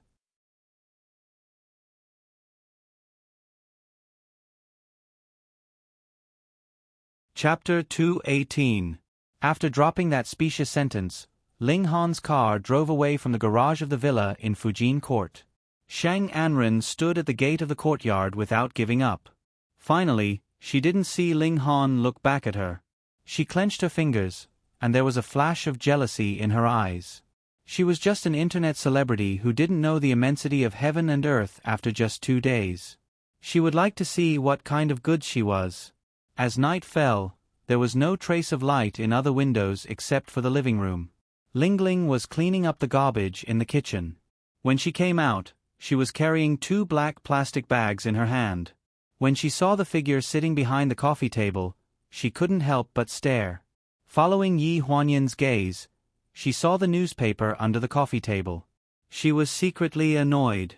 How could she forget to put it away? Miss Yi, the things in the newspaper are all groundless. You can't take them seriously. Yi Huanyan raised her head and looked at Lingling with a smile. What she said made Lingling somewhat at a loss. She pointed to the photo of Yin Guagua in the newspaper and said in a flat tone, I've seen this girl. She had seen her once in Hujiang. At that time, Ling Han was also there. Lingling didn't know what Yi Huanyan meant by this. She only saw that after she said this, she went upstairs alone with a very lonely look. She carried 2 garbage bags and went out to throw the garbage with a heavy heart. However, she saw a familiar car parked at the gate of the villa. It was Ling Han's car. He leaned against the door and smoked. It seemed that he didn't notice her existence. She followed his gaze and looked in the direction of the master bedroom on the 2nd floor. The faint light had just turned on. Lingling threw away the garbage and hesitated to go forward. Young master, it's windy outside. Don't you want to go in? Ling Han just saw her. How are you these 2 days? This question was not clear, but even if Lingling was a little careless, she also knew that this question was for Yi Huanyan. Miss Yi vomited quite badly. She only started to feel better today. She stays in the house every day and doesn't come out much. Her complexion is fine, but she doesn't seem to be in a good mood. She didn't know what to say and what not to say. She could only hesitate and say some things that she didn't think were important. She thought that men were soft-hearted. If she said that Miss Yi wasn't living well, the young master should be thinking about her a little. However, Ling Han merely frowned and exhorted, Take good care of her. Call Qiao Mu if anything happens. The car slowly started and disappeared in the direction of the entrance of the neighborhood. Lingling stood in the same spot and looked up at the window of the master bedroom on the 2nd floor. She didn't know when the lights had been turned off. She sighed. These 2 people, one was stubborn and the other was tough. No one was willing to give the other a way out. She didn't know what the problem was between the 2 of them, but she could clearly feel that these 2 people cared about each other. Yi Huanyan went to bed early every day and fell asleep almost as soon as the lights were turned off. After being pregnant, she was always sleepy. If the doctor didn't ask her to walk more, she felt that she could sleep for a long time every day. But tonight, as soon as she closed her eyes, all she could think of was the never-ending gossip. He clearly knew that she could see it, but he still did it. It was just to humiliate her. In his heart, she would always be a fickle woman without any value of pity. In the dark of the night, Ling Han received a call from Ji Xiaoye not long after his car drove out of Jinjianjuan. The other party on the phone was naturally furious. He took off his Bluetooth headset and threw it on the car seat. He waited until Ji Xiaoye was done scolding him before he picked up the call again. Ling Han, don't you have a heart? Yen Yen is still in prison. It's bad enough that you didn't save her when she was dying, but now you're still fooling around with those women. Isn't one Shang Anren enough?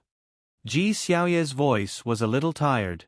Feng Shang had a lot of work, and working overtime was common. Looking at her, it seemed that she had been busy all day and had just gotten off work. He didn't know that she had seen the news and was suppressing her anger to scold him. Thinking of Yi Huanyan's current situation, Ling Han's brows flashed with a hint of depression. She's already out of prison. There was a pause on the other end of the phone for a few seconds, then suddenly exclaimed, "What did you say?" She was released from prison a week ago and is now living in Jinjianjuan. If you have time, go and see her. It's more useful than scolding me. His tone was a little cold, but what he said was really good for Yi Huanyan. She's out of prison? She's out of prison, but you're still fooling around. You. Without waiting for Ji Xiaoye to finish scolding, Ling Han hung up the phone, pulled off the Bluetooth headset, and threw it in the car. That night, Lanjiang City's Golden Crown KTV. It was already late at night, but it was the climax of every night's revelry. Men and women were swaying on the dance floor, wearing revealing clothes and acting boldly. It was normal. Tonight, Ling Han appeared a little late, but this didn't affect the enthusiasm of these people towards him. Especially Yin Guagua. Today, Yin Guagua changed into a sexy outfit. These 2 days, Ling Han's attitude towards her was really good. Even her immediate superior, President Wang's attitude towards her was obviously better. He even gave her a lot of gifts, including many expensive bags and clothes. As soon as Ling Han entered the private room, he noticed Yin Guagua. She was sitting next to his usual seat. She was wearing a miniskirt and a strapless top. There was very little cloth covering her body, and her pair of white thighs were crossed. When she saw him, she quickly got up, and her pair of breasts trembled. Her face was filled with a warm smile. "President Ling, why are you so late? We've been waiting for you for a long time." Yin Guagua had a youthful appearance and a sweet voice. However, when she spoke, there was a bit of flattery in her voice, which made her sound very humble. She was completely different from the person in his memory. Under the dim light, she didn't see Ling Han's frown. As soon as he sat down, Yin Guagua took advantage of the situation and climbed up. She held his arm and asked in a coquettish voice, "President Ling, are we still playing dice today?" A strong smell of perfume assailed his nostrils. A trace of displeasure flashed across Ling Han's eyes, and he pulled his arm away. This action had already stunned Yin Guagua.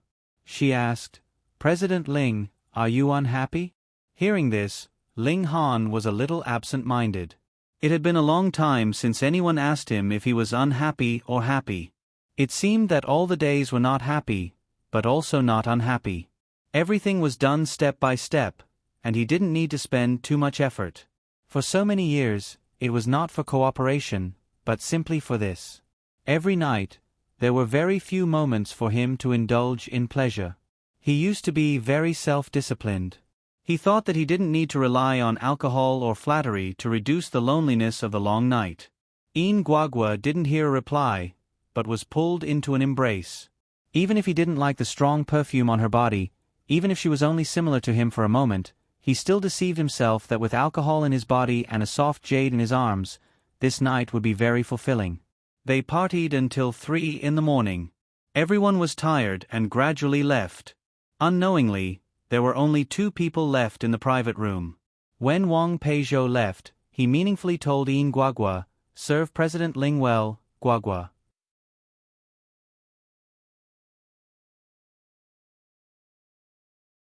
Chapter 219. The noise in the room dissipated, leaving only a mess on the floor. All kinds of expensive wine bottles were basically empty, and they were piled up in every corner of the room. Ling Han was a little drunk. His closed eyes didn't look lethal at all, and he looked very gentle. Guagua leaned on his chest and couldn't help but take a deep breath, feeling the gentleness that this man brought to her. She had never expected such a man to think highly of her before, but God had given her a chance, so she naturally had to seize it. Her slender fingers brushed across the man's neck, and casually fiddled with his bow tie to loosen it. Her breathing was a little rapid. There was a smile at the corner of her mouth, and one of her hands moved down his chest. When she touched the belt buckle, she felt a little nervous. After being in this circle for so many years, it was naturally not her first time, but her heart couldn't help but beat faster, and her fingers began to tremble slightly. With a click, the belt buckle slipped off. She clung to his chest, straddled his legs, and buried her head in his shoulder. She murmured, "Hon, let Guagua serve you well. You'll like it." The heat in his body made Ling Han feel around involuntarily. After touching something soft, he suddenly flipped it over onto the spacious sofa. Just as he was about to go in, he suddenly smelled a strong perfume, which woke him up. He opened his eyes and saw the woman under him. His mind quivered, and he quickly pushed away the woman's arm that was around his neck, and flipped over. His actions were smooth without the slightest hesitation. Guagua's body suddenly became light, and she was stunned. She supported herself on the sofa and forced herself to sit up. "President Ling, what's wrong?" Ling Han frowned. "It's getting late. I should go." Hearing that, Guagua panicked. She sat up in a hurry and reached out to grab Ling Han. "Guagua will go with you." Ling Han avoided her hand, and there was undisguised disgust in his eyes. "No need. Put on your clothes before you go out. I don't want there to be any false news tomorrow." After saying this, he resolutely left, not giving her another glance as he left. Not long after Ling Han left, the door of the box was pushed open by a tender hand. After seeing the woman on the sofa who was dressing up, Shang Anren's eyes were cold. "Are you Guagua?" Guagua was stunned by the familiar voice, and she stopped putting on her coat.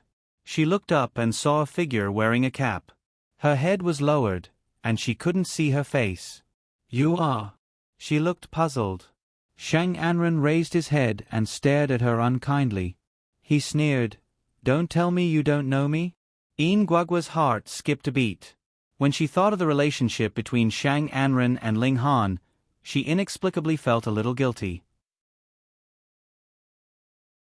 However, when she thought about how Ling Han seemed to have never admitted that Shang Anren was his girlfriend, she felt a little more confident. Thinking of this, she even smiled at Shang Anren in a friendly manner. "I know you. How can I not know you? Movie Queen Shang, who doesn't know you in this circle? I just don't know why you're looking for me. We don't seem to have crossed paths before." Seeing that she avoided the important and dwelling on the trivial, Shang Anren was even more annoyed. "Don't touch things that shouldn't be yours. Didn't anyone tell you?" Seeing that the other party was indeed here to cause trouble, Guagua's temper flared. She snapped, "Whether it's mine or not, I have to try it before I know. You're not like some people who keep telling others that it's hers. You don't even ask if it agrees." "You." Shang Anren raised her hand to hit her, but Guagua had seen this kind of scene before. She was already on guard. She reached out and grabbed her wrist, saying angrily, "You hit me when you don't agree with me. I'm going to expose this news. Guess how much money I can make." Shang Anren's face had completely collapsed. She shouted at the door, "Why aren't you coming in? Are you dead?" As soon as she finished speaking, the door of the private room opened wide, and two big men barged in. When they saw Guagua holding Shang Anren's hand and not letting go, they didn't wait for Shang Anren's order. One on each side, they pinned Guagua against the wall. "You! What do you want to do?" Guagua struggled and screamed. She didn't really start to panic until Shang Anren made a move. She didn't expect Shang Anren to dare to do this. At this moment, Shang Anren stood in front of Guagua, moved her painful arm, stared at Guagua coldly, approached her step by step, pinched her chin, looked around, and said coldly, "I just want to teach you a lesson and tell you to quit. You have more fans and fame now. If you still think about what doesn't belong to you, you don't know what's good for you." Yin Guagua gritted her teeth, obviously unwilling to give up. Aren't you afraid that I'll call the police if you do this? As soon as she finished speaking, there was a crisp slap in the face in the private room.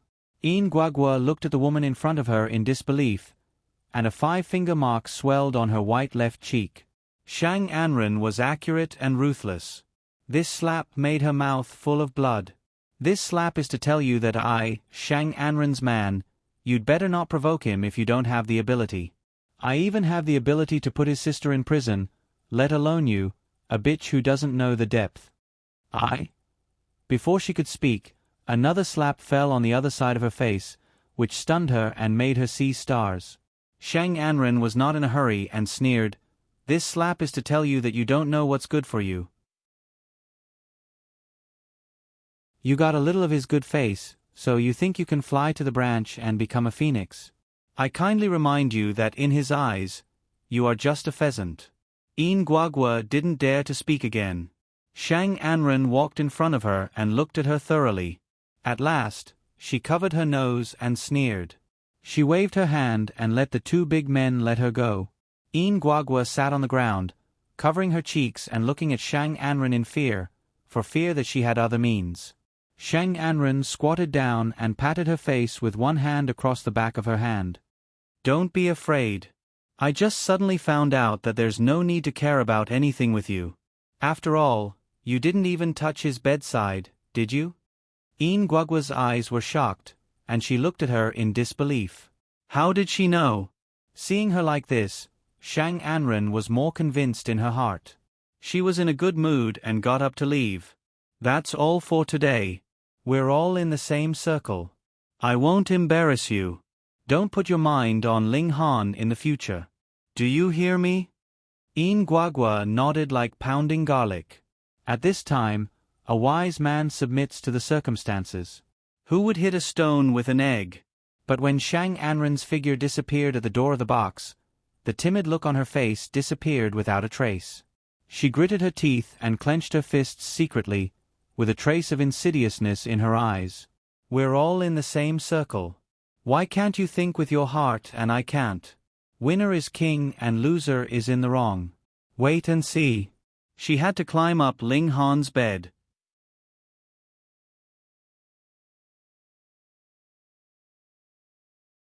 Chapter 220.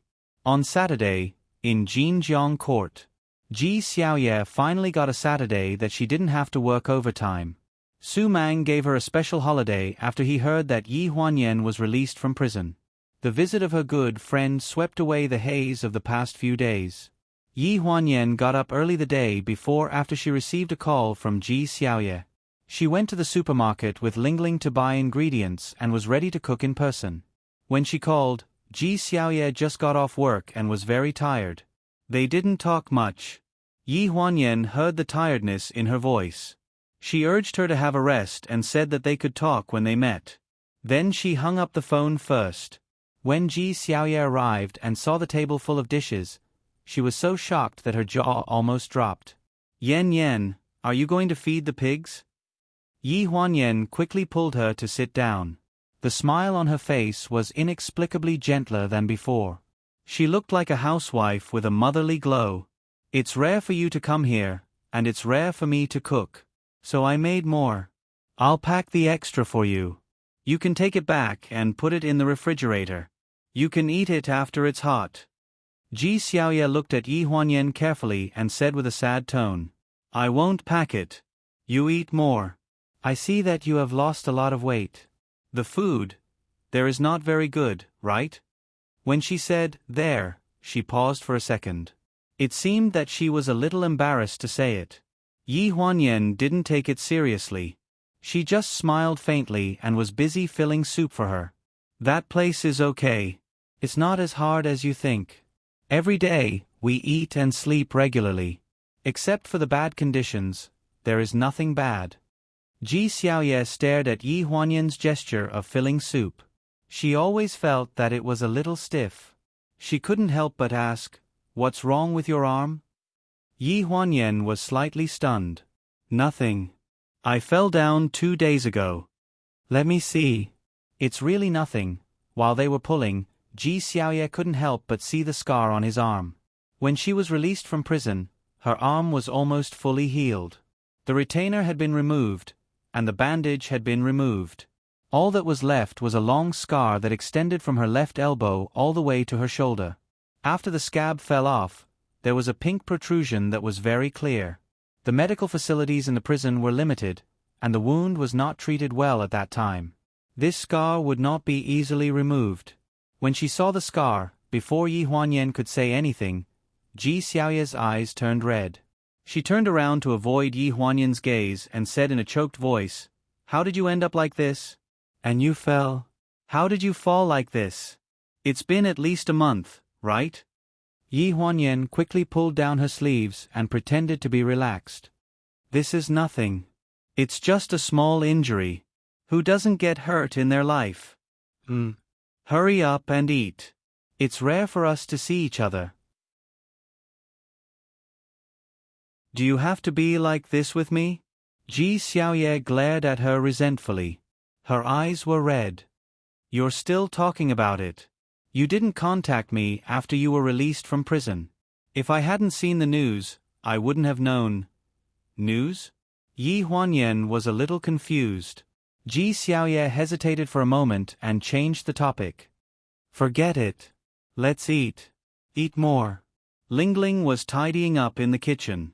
She was relieved when she saw that Yi Huanyan ate one more bowl of rice than usual without any morning sickness. Ji Xiaoye only had half a day off. When she was leaving, she pointed to a pile of luxury bags in the corner of the hallway. "Here. Our managing editor asked me to bring you those. They are all the latest designs. You should go out and have a look. You're so capable at work. I'm sure many companies will fight to hire you." Yi Huanyan instinctively touched her lower abdomen and frowned. "I haven't been feeling well recently. I want to rest for a while." "That's true." Ji Xiaoye pondered for a moment. Suddenly, she thought of something and asked, "If it's too boring to stay here, do you want to consider going on a trip for a while?" Yi Huanyan was slightly stunned. A trip? She hadn't gone out for about 2 years. Ever since Ling Dongming and Jiang Mailan's car accident, the successive blows had made her forget the meaning of life. She had forgotten some of the things she used to do in the past. She had also forgotten the taste of life in the past. "Yes. It just so happens that the managing editor asked me to go out and prepare for a cultural activity. I've been preparing for the trip for the past 2 days. If you're free, why don't you come with us? Let me think about it."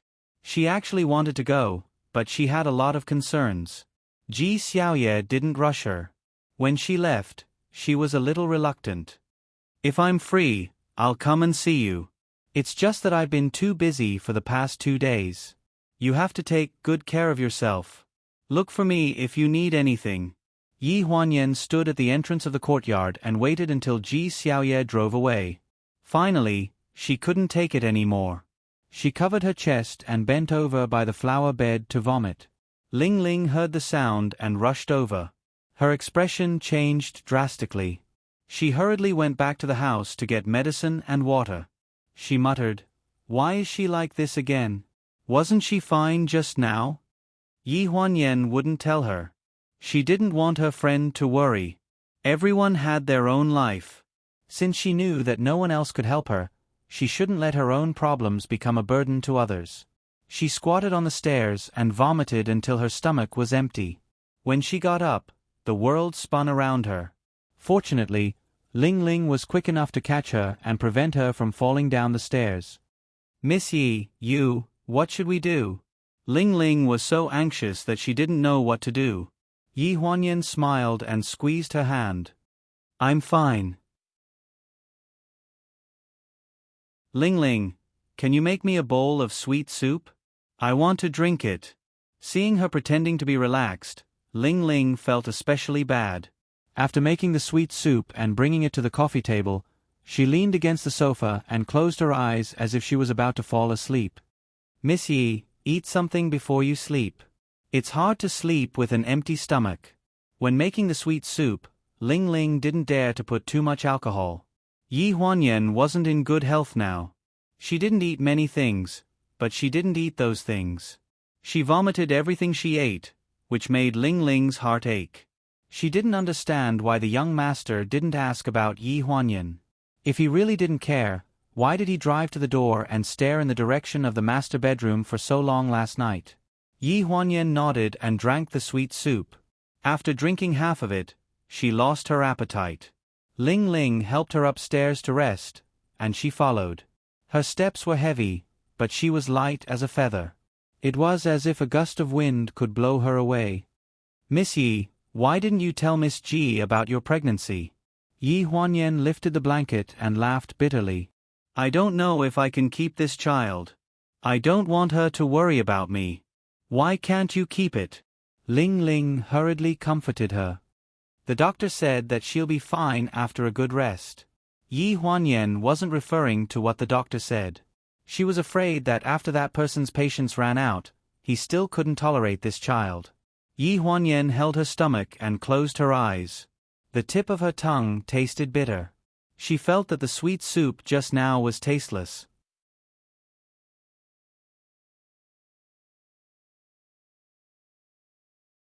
Chapter 221. The next day was the annual Fengyun Entertainment Award ceremony in Lonjiang City. It was mainly based on the contribution of the entertainment topics of the last year.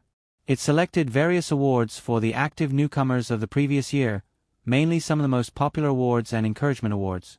The guest presenters were all heavyweights to show the care of the seniors.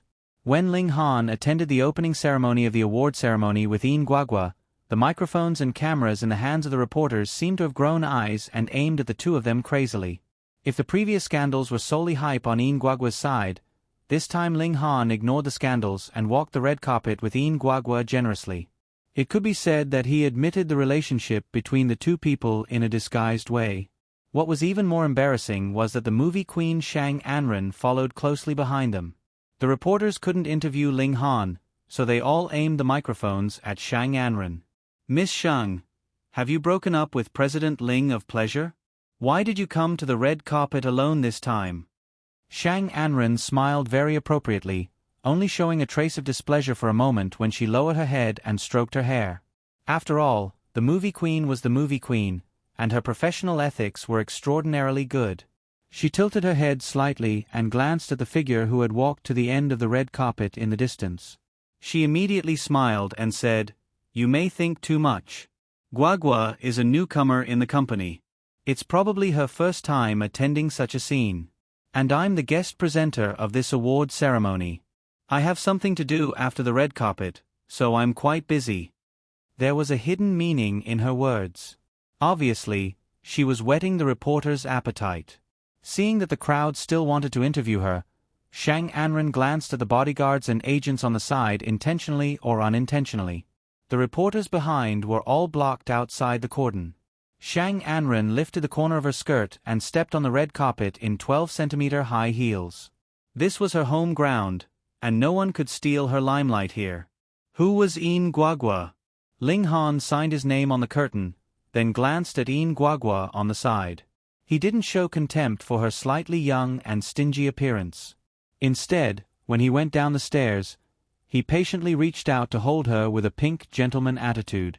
This action was naturally photographed by the reporters. Coupled with Shang Enren's textbook-like speech, it deserved to be the best headline of the red carpet tonight. After entering the venue, Yin Guagua naturally sat next to Ling Han in the second row. After sitting down, she attracted a lot of envious gazes. Ling Han had a lot of scandals, but the female celebrities who really believed those scandals and tried to flirt with him knew that this person was not easy to get close to. The first row was for the guest presenter and the host. A few seats away, Shang Anren could be seen at a distance. Shang Anren pretended to look back unintentionally.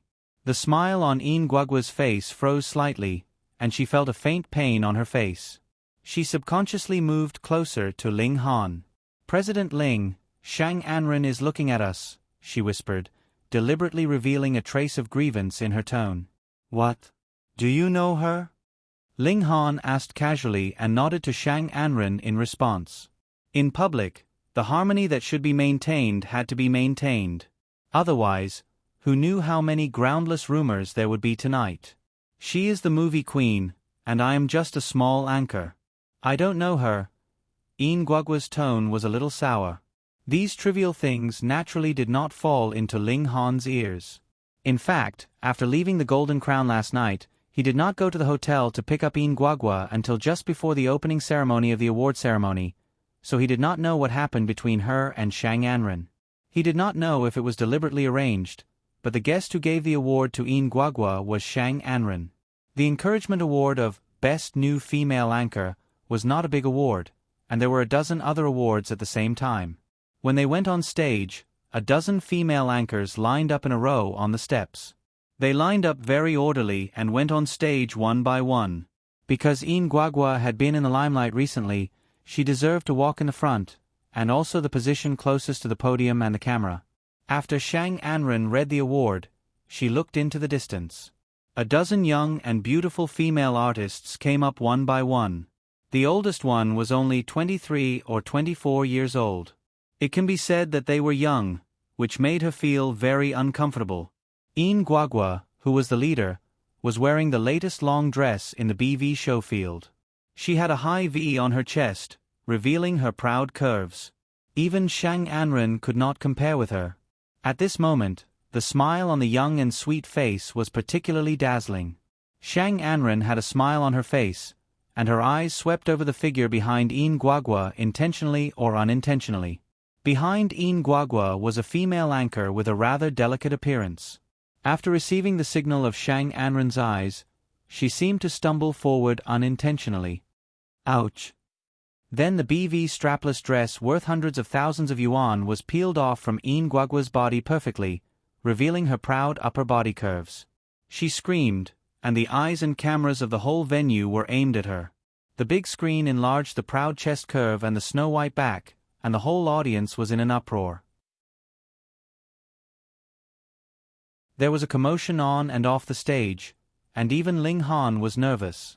After all, she was an artist of Pleasure's subsidiary company. If she wanted to lose face, she would lose the face of the whole Pleasure. Guagua lay on the ground and did not dare to move under the cover of the dress. Her shameful appearance of wanting to cry but having no tears was miserable to the extreme. She looked at the female anchor who stepped on her dress angrily, but couldn't get angry in front of so many people. The once-in-a-lifetime newcomer award was ruined like this. When everyone was busy looking at Guagua, only Ling Han's eyes fell on Shang Anren and caught the flash of complacency in her eyes. His eyes were very calm, and he was not surprised by such an inside story. The struggle between women in this circle was never divided by the occasion and time. It was always the winner and the loser. Guagua was at a disadvantage in front of him, but it didn't mean that her heart was so clean, and it didn't mean that she would be defeated in the future. It was just that, at present, she was really too stupid. Ling Han frowned and looked at the chaos in front of him. He suddenly thought of the woman who always stood in the venue in formal clothes in the past on such occasions. In his impression, she always had a way to deal with all unexpected events. She had a smart mind, but it was rare that she had a tranquil look that didn't fight for anything. It seemed that no matter how difficult the problem was in her eyes, she could be organized and follow the rules, and she could do it slowly. Didn't fight for anything? She should have seen the news in recent days. A sense of tiredness appeared on his eyebrows for no reason. When the farce of the award ceremony was over, Shang Anren looked under the stage again, and Ling Han's figure had disappeared.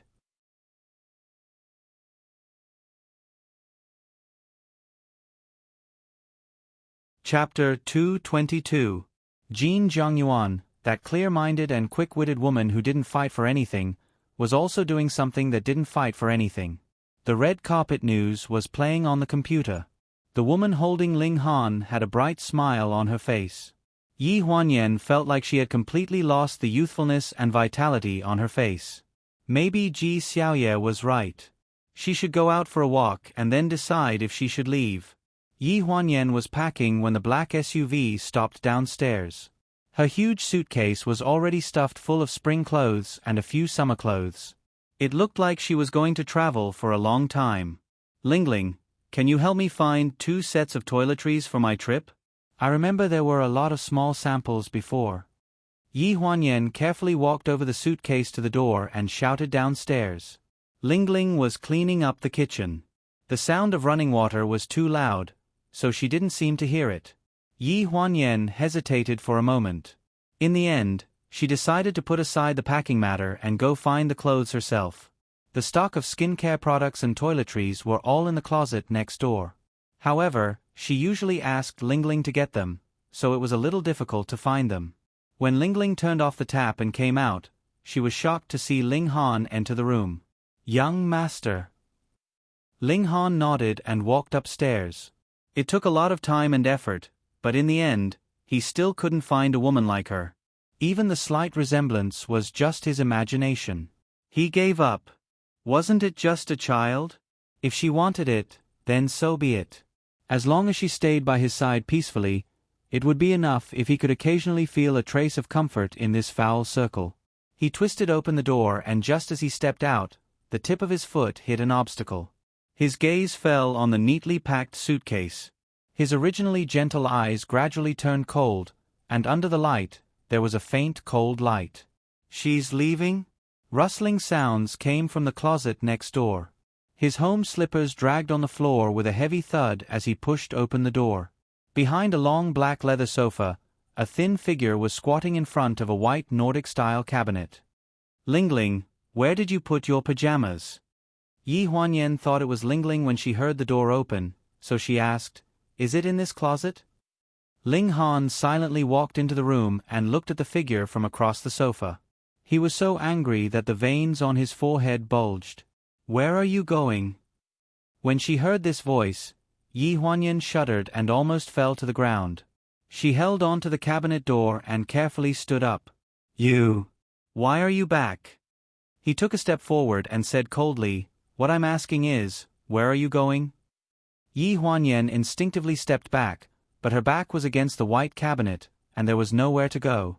Ling Han's eyes were cold. He walked over the sofa with his long legs and grabbed Yi Huanyan's neck with one hand. He said slowly, "I'm asking, where are you going?" Yi Huanyan's eyes were filled with fear. As Ling Han tightened his grip, it was as if something was stuck in her throat, and she couldn't say a word. She struggled, hit Ling Han's hand, and pushed his chest with all her might. Ling Han's voice gradually became a distant roar in her ears. It was not until he saw that Yi Huanyan's face was blue and purple, that the outline of the white of her eyes was getting bigger and bigger, and that the slapping gesture was gradually dispirited, that Ling Han let go of her neck as if he was struck by lightning. She slid into his arms with her eyes closed and only her mouth open. It seemed that she was no longer breathing. At this moment, Ling Han's eyes showed a hint of panic. "Yi Huanyan."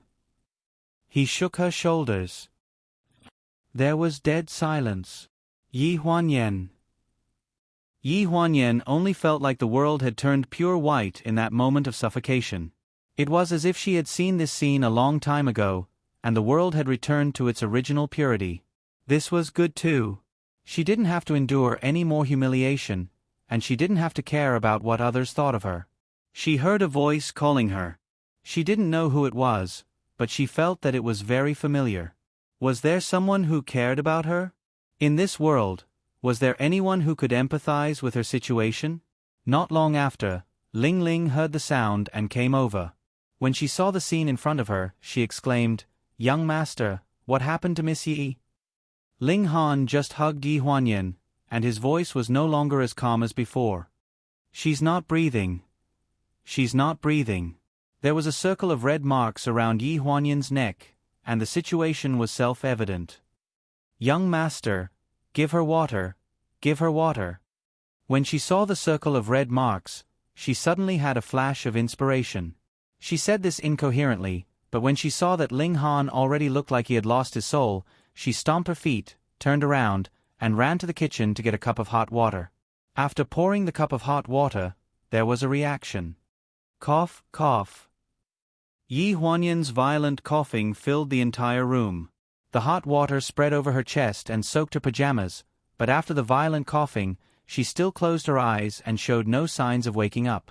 This method was a local remedy from Ling Ling's hometown. It was very useful to treat temporary shock when one couldn't breathe. She had seen many of her relatives use this method with her own eyes. Ling Ling was also treating a dead horse as a living one, and she didn't know if it would work. At this moment, Ling Han was like an irritable lion, holding Yi Huanyan's shoulders tightly and not letting go. His eyes were filled with a strange blood-red color, and he finally broke down and yelled, "Yi Huanyan, if you don't open your eyes, I'll beat this bastard in your stomach." The person in his arms finally showed signs of waking up. "She's awake, she's awake." Ling Ling stood to the side and covered her mouth, crying tears of joy. Yi Huanyan slowly opened her eyes, but they were empty. She stared blankly at Ling Han for a while, and still couldn't believe that this man in front of her really wanted to kill her. She raised a hand, as if she wanted to touch his face, but in the end, her hand stopped in midair. She couldn't hide the disappointment in her teary eyes, and she didn't want to hide it. However, there was a resentment in her chest that couldn't be dispelled. She held it in for a while, then finally turned her head and violently coughed out a mouthful of blood. The blood splattered on the pure white cabinet door, and it was a shocking sight. As Ling Ling cried out in alarm, she tried to open her mouth and murmured, I just. Xiao Yu said. I can go out with her. You're not willing. I won't go. Seeing her close her eyes, a crack finally appeared on Ling Han's face. Shock and regret intertwined, seeping into every single one of his nerves, faintly hurting. He hugged her shoulders, trembling uncontrollably. He originally just wanted to tell her that he agreed to keep the child. How did it become like this? How? I'll call the doctor. Ling Ling's eyes were filled with tears. She turned and ran, leaving only the sad room and the awake person alone. When she woke up, she could only see endless regret.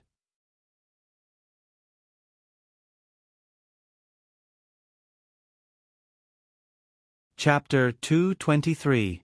When Yi Huanyan woke up, she only heard someone talking outside the door.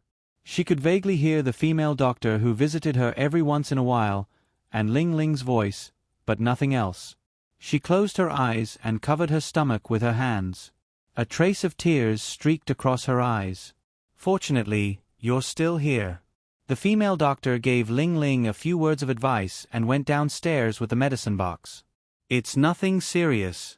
It's just a stagnant qi and blood. Take care of yourself in the future. It's not a big deal to cough up blood once, but you can't do it too many times. It'll hurt your lungs. Ling Ling saw the doctor out. When she came back, she saw Yi Huanyan sitting on the bed and staring at the ceiling. There was a dim yellow lamp in the room. It shone on her face, and the outline of her face was very soft. There wasn't much color on her face, and she seemed to be a little fuller. Miss Yi, you're awake? She tried her best to act as if nothing had happened. She pretended that it was a nightmare and that she could continue living after waking up. Yi Huanyan nodded weakly and looked behind Ling Ling. When Ling Ling saw this, she couldn't help but sigh secretly. After the doctor came and said that you were fine, young master left. Actually, young master still cares about you. The smile on Yi Huanyan's face became more and more forced. After staring at the door for a while, she retracted her gaze and closed her eyes. Ling Ling, I'm sleepy. Then, Miss Yi, go to sleep. Everything will be fine when you wake up. With her eyes closed, she vaguely felt the light in the room dim. Ling Ling closed the door. The room fell silent, but she didn't feel lonely. At least she had the baby with her. She was used to lying to herself. Even though she had almost lost her life just now, she had coughed up blood because of his interrogation. However, at this moment, in the middle of the night, she touched her stomach and realized that she still had a trace of hope for him. In the old times bar, the lights were red and the deafening music made the group of men and women on the dance floor dance like demons. In a private room separated from the dance floor by a hollow wooden plank, TR's Wang Peizhou had organized a celebration banquet for the winners of the awards. Wang Peizhou walked around and randomly grabbed a male streamer and asked, "Where's Guoguo? Why is she not here?" A mischievous smile appeared on the male host's face. CEO Wang, weren't you at the award ceremony just now? In that scene, although we are all thick-skinned, we can't be that thick-skinned, right? It was equivalent to filming a nude scene in front of the camera. Wouldn't she have to go back and cry? However, Wang Peizhou did not think so. He glanced at the male host. Do you think everyone is like you? You have to be thick-skinned to do this. After saying this, he found a secluded place to make a call. Hello. Guagua, where are you? CEO Wang, I'm not feeling very well. Can I not go tonight? A slightly choked voice came from the other end of the phone. How can that be? You won the Best Newcomer Award. You've won us glory. This celebration banquet is held for you. However, Yin Guagua wasn't thin-skinned. She was just sulking. She forced herself to tidy up her clothes and receive the award. When she raised her eyes to look, Ling Han had long disappeared. She thought that he most likely felt embarrassed and left early. Her heart was filled with unwillingness and resentment. CEO Wang, I'd better not go. You guys have fun. Guagua, I don't want to scold you, but why are you so insensible? CEO Ling will be here soon. If you're not here, what should I say when he asks? He'll think that I didn't handle today's matter well. Wang Peizhou thought that Yin Guagua was putting on airs, so his tone was a little unfriendly. When she heard that Ling Han would be going as well, Yin Guagua's expression changed. Are you saying that CEO Ling will be going too? Yes, I just received a call. Am I not planning to heat up the place? Are you coming? Yes, why not? After hanging up the phone, Yin Guagua looked at her face in the mirror of the hotel. She was so young that water could be pinched out. Even if she was not as delicate as Shang Enren, she had her own style. When she was changing her clothes, she suddenly remembered what Assistant Qiao said when she sent the dress to her today: don't spray too much perfume. CEO Ling doesn't like it. She looked at the clothes in her suitcase and suddenly hesitated. Recently, Ling Han seemed to be more and more impatient with her. It seemed that no matter how carefully she dressed up, she could not win his favor. When Ling Han saw her for the first time, he was particularly concerned about her. Why? She didn't believe in love at first sight. He was the first man who could show her that kind of look at her for the first time. That look was obviously the admiration of knowing each other for a long time, but she had only seen him once in Hujiang. When they first met, she seemed to be wearing a school uniform. Could it be that this man had some sort of special fetish? She shook her head. It shouldn't be possible. If he did, it would be easy to get hold of him. Thinking of this, her hand that was looking for clothes still slid past the sexy dress and landed on the plain shirt and jeans at the side. Try it. After all, many men nowadays prefer those who look pure, don't they? Ling Han's car was parked on a street of the famous Ho Hai Bar in Lonjiang City. After getting off the car, he walked in the direction of the old-time bar. There were many men and women on the street. In the early spring weather, there were also people wearing revealing clothes. From a distance, he saw an inharmonious figure at the entrance of the bar. White shirt, jeans, and a gray cardigan jacket. At the moment, she was lowering her head and kicking the stones on the ground in boredom. His heart inexplicably thumped, but he quickly recovered and raised his lips in self-mockery. How could it be her? At this moment, the figure had obviously found him. She waved her hand from a distance and then trotted to him. CEO Ling, you're here. It's you? Ling Han's eyes showed a trace of surprise. Yin Guagua followed his gaze and glanced at her clothes. She held the hem of her cardigan in both hands and whispered, CEO Ling, I just lost face for you. I should have been more careful. Ling Han frowned and stared at her. Looking at her pretending to be pure, he sneered in his heart. What's the difference between dressing like this at the entrance of the bar and being a bitch? I don't know what message I gave her. Let her dress up like this to flatter him. A smart-ass woman looks annoying. In front of me, you'd better put away your cleverness. He dropped a cold sentence and went straight into the bar. Yin Guagua stood in place, looking embarrassed. This man is far different from the legend. It's easy to get close to him. It's difficult to get his favor. At this moment, she suddenly began to admire Shang Anren. What ability did she use to stay with him for nearly a year? Watching Ling Han's figure disappear in the bar, she clenched her fingers in place. Anyway, tonight is probably her last chance.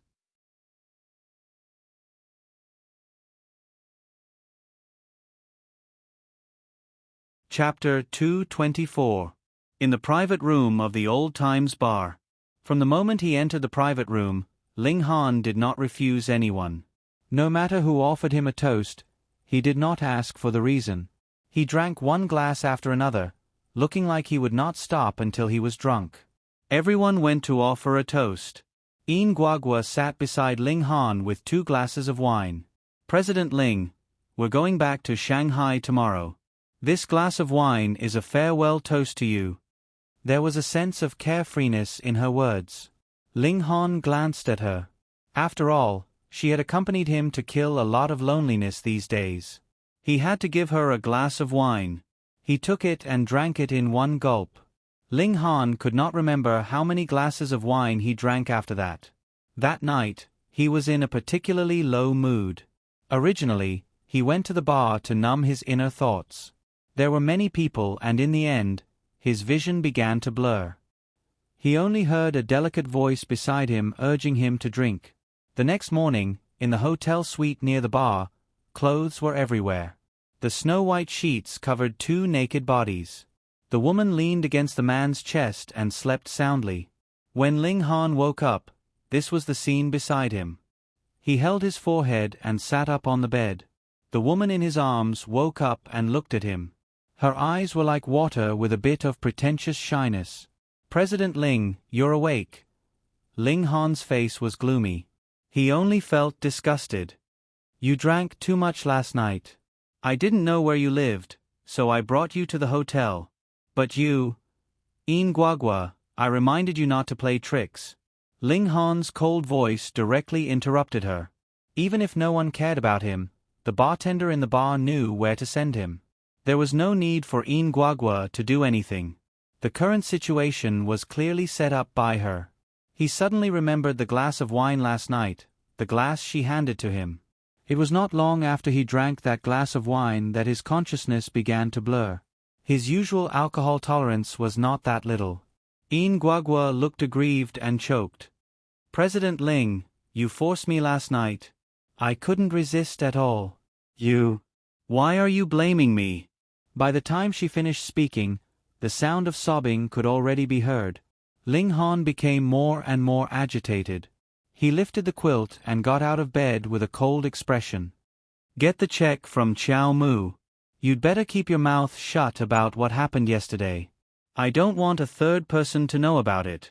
Otherwise, you'll have to bear the consequences.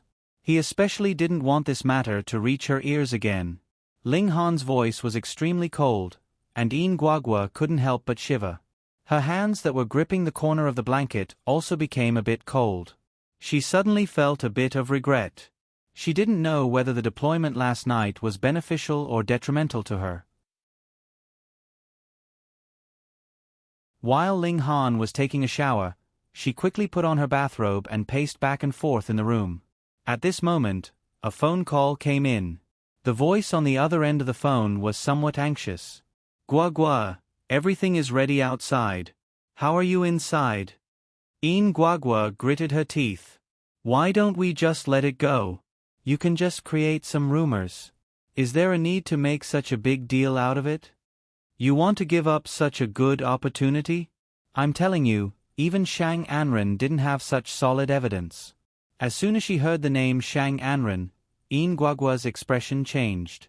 She suddenly remembered the news that her friend had helped her find last night. The female streamer who had stepped on her skirt had a special relationship with Shang Anren. How could it be so coincidental that the female streamer had stepped on her skirt and made a fool of herself in public? Thinking of this, Yin Guagua made up her mind and reported the room number.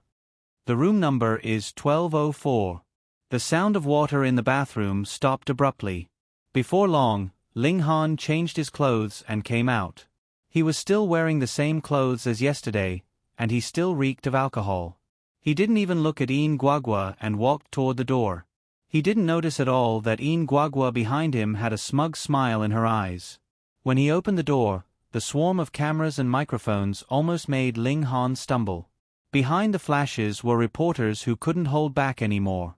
They all held up their microphones and blocked all of Ling Han's exits.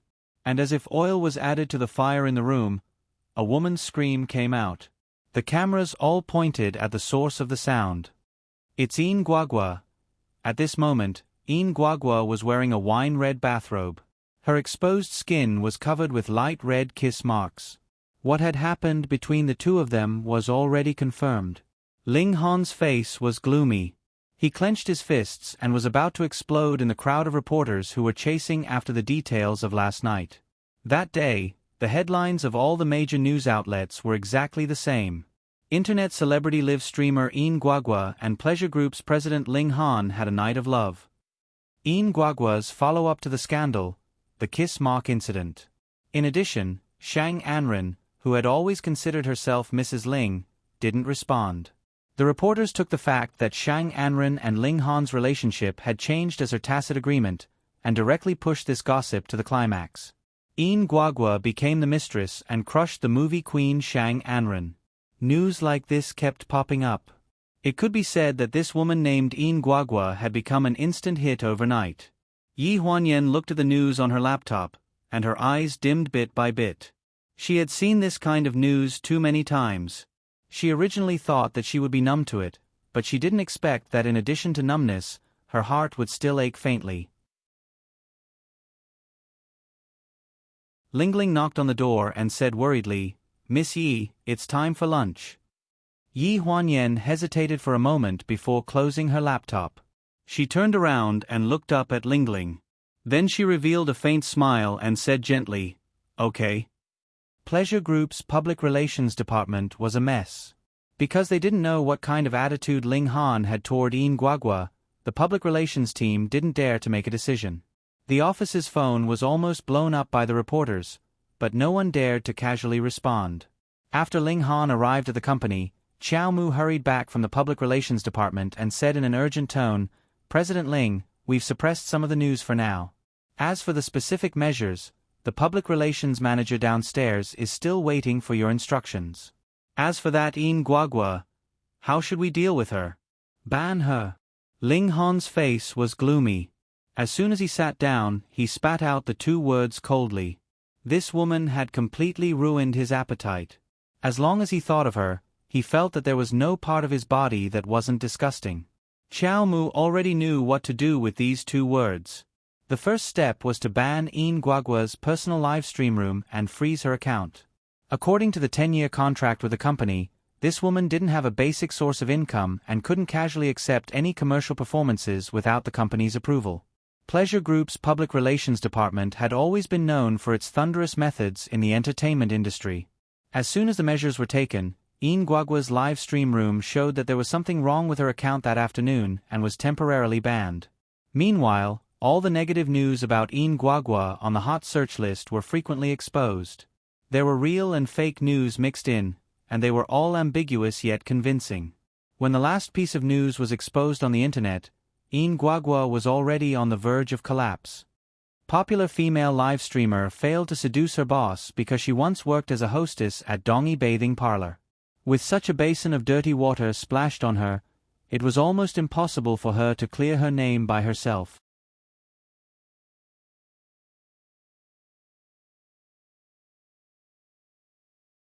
Chapter 225. Behind the emergency public relations was the entire Pleasure's public relations department on emergency standby. Almost every once in a while, someone would hand over the development of the online discussion to Ling Han for review. Meanwhile, Ling Han absent-mindedly stared at the phone on the table. He could not tell what he was waiting for. Perhaps he was waiting for a call to inquire, or perhaps he was waiting for a reprimanding text, or perhaps he was waiting for nothing but a greeting from her. But he never got the chance. Hence, the delay made him even more agitated, and the entire pleasure department used all the methods they could to deal with disobedient artists. Xiao Mu pushed open the door, and in her hands were the real-time search results and the current trend of the online discussion. Guagua had already been thoroughly scolded, and the continuous negative news had already turned the door-opening incident into a thing of the past.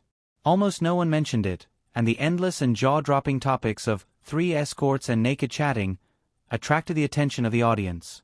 President Ling Guagua said that she's willing to hold a press conference to clarify this matter and begs us to let her off and give her a chance. Ling Han's expression was gloomy as he coldly said, "She gets a chance just because she wants it? Who does she think she is?" Chow Mu was startled. "She's an artist from TR after all, isn't she? TR has plenty of artists, and we don't lack people like her who play petty tricks." As soon as he said this, Chow Mu knew that there was no turning back, so she did not say anything else. She only secretly sized up Ling Han and felt that he was exceptionally irritable today. In the past, quite a few people had tried their best to create a scandal with him, but they had never seen him fly into a rage like this. Chow Mu was inwardly astonished. She did not know what had happened behind his abnormal mood. While the people of pleasure were busy, Shang Anren, who was filming in the film studio far away, saw the news of that day. With just a glance, he could tell which news, true or false, was the work of Pleasure's public relations. Suddenly, he felt that the knife hanging over his head for the past few days had finally disappeared, and even his breathing became much easier. After the scene was over, the agent, Su Jie, stuffed a cup of coffee into her hand and briefly told her about the schedule for the next day. Out of the corner of her eye, she caught a glimpse of that day's entertainment headlines in the van. She suddenly thought of something and frowned. "By the way, that female broadcaster called Guagua called you this afternoon. I told her you were busy. Do you want to call her back?" "What did she say?" "What else can she say? She said that she wanted you to plead for President Ling to let her go." After saying this, Sister Su sneered, "This kind of thing who doesn't know what's good for her dares to beg you. What were you doing when you climbed into a man's bed?" Hearing this, Shang Anren was not angry. Instead, she was a bit proud. At least in Guagua's eyes, her prestige was finally reflected by Ling Han's thunderous means this time. She was afraid that she would still need this Guagua in the future. "Don't call her back first. If you push her too hard, she will call again. If she calls again, tell her to wait." She had to keep her in suspense, right? For the next few days, the headlines of all the major newspapers were about Guagua's scandals. At first, she accepted interviews with reporters and took the initiative to clarify some things. In the end, there were more and more scandals, and the speed of explanation could not keep up with the speed of the scandals being exposed. And the reporters seemed to have made an agreement that no one cared about the protagonist of such a big incident. Guagua finally realized that she had really annoyed the manipulator behind the scenes. She did not believe that Ling Han would be so heartless. Her jealousy quickly shifted to Shang Anren, who had been staying by Ling Han's side and showing the attitude of not fighting for the first wife. It must be her. In the afternoon, there was a remote coffee shop near the film and television city. Because it was near the film and television city and they were used to seeing star artists, the boss and waiters here were not surprised. There were not many people in the shop. Most of them were separated by curtains for the convenience of artists to rest. When waiting for someone, Guagua looked around in her seat again and again irritably and beat what she wanted to say countless times in her stomach. But when she really saw Shang Anren in person, she could not say a word of what she wanted to say. Full of resentment and unwillingness, her face was very embarrassed. "My agent said that you wanted to see me?" Shang Anren said such a sentence indifferently, and then looked at her calmly, without the appearance of jealousy and hatred before. After holding it in for a long time, Guagua said dryly, "Miss Shang, I know I was wrong. I won't provoke President Ling in the future. You are so kind as to forgive me and let me go. I can't be banned." Shang Anren stirred the coffee cup with a small silver spoon, held her chin with the other hand, lowered her eyes, fell on the rotating coffee foam, and looked indifferent. "I didn't ban you. I'm afraid you found the wrong person." Seeing that her attitude was friendly, Guagua also had some courage and hesitated. "I know President Ling is dissatisfied with me for framing him, but I just want to be popular. Miss Shang, we are all in the entertainment circle. We have to be famous as soon as possible. I can't help it. It's the first time I've heard that seducing the boss is something you can't help. A trace of contempt flashed in Shang Anren's eyes. She glanced at Yin Guagua, as if she disdained her behavior very much. At this moment, her attitude was like that of a first wife. She enjoyed this feeling very much, just like many times before, except for those ungrateful flowers and plants around Ling Han. Yin Guagua's humble appearance made her very happy. But I didn't do anything. Yin Guagua cried with a face full of grievance. President Ling was drunk that night, and I was busy setting up those traces. When I finished all of them, it was dawn. Hearing this, Shang Anren almost laughed out loud.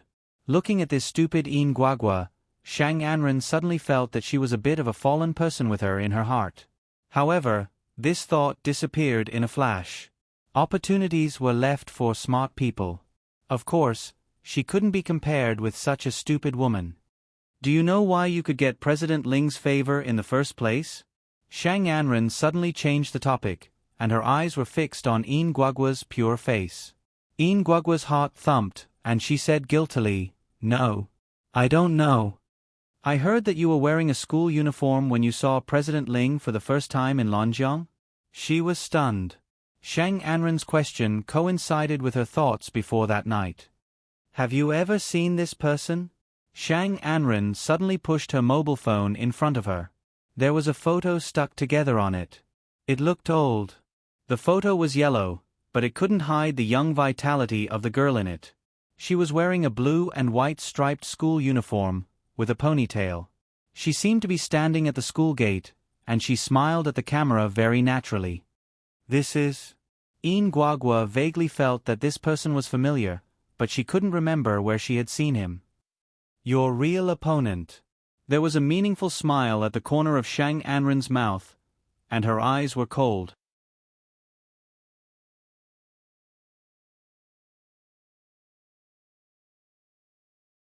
Chapter 226. In the president's office of the Pleasure Group, the arrival of Su Mang surprised Ling Han very much. The position of the chief editor of Fengshang seemed to be very important, but in fact, the chief editor of Fengshang was flying all over the world for 360 days of 365 days in a year. He had very little time to come here. I heard that Yen Yen has been released from prison. I want to see her.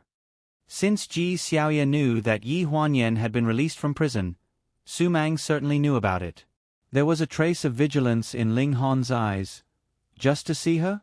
Su Mang blinked with a cunning look on his face. By the way, ask her if she is interested in being my assistant. Hearing this, Ling Han refused without thinking. No. Why? Su Mang glanced at him. He was not shocked by his momentum at all and retorted, "After Shang Anren's interference, you definitely don't want her to go back to work in the Pleasure Group now. She is a white-collar worker who is used to work. Do you want her to stay at home and be a housewife for you? She will be bored to death. She won't go to Fengshang. Don't you already have an assistant?" Ling Han looked at Su Mang with a very firm attitude. Su Mang was anxious. Xiao Yu is going to lead a team to Zhoushan to collect wind this weekend. Do I have to find someone to replace her? I don't trust other people. Can you consider that I am borrowing from you? Ling Han's heart suddenly thumped as if he had thought of something. Last time in the villa of Jinjianjuan, Yi Huanyan said before she was in a coma. It was Ji Xiaoye who suggested that she go out for a walk. She probably said that she was going to Zhoushan. Well, give me a definite answer whether you agree or not. What if I don't agree? Then I will go to the old lady. Su Mang smiled meaningfully.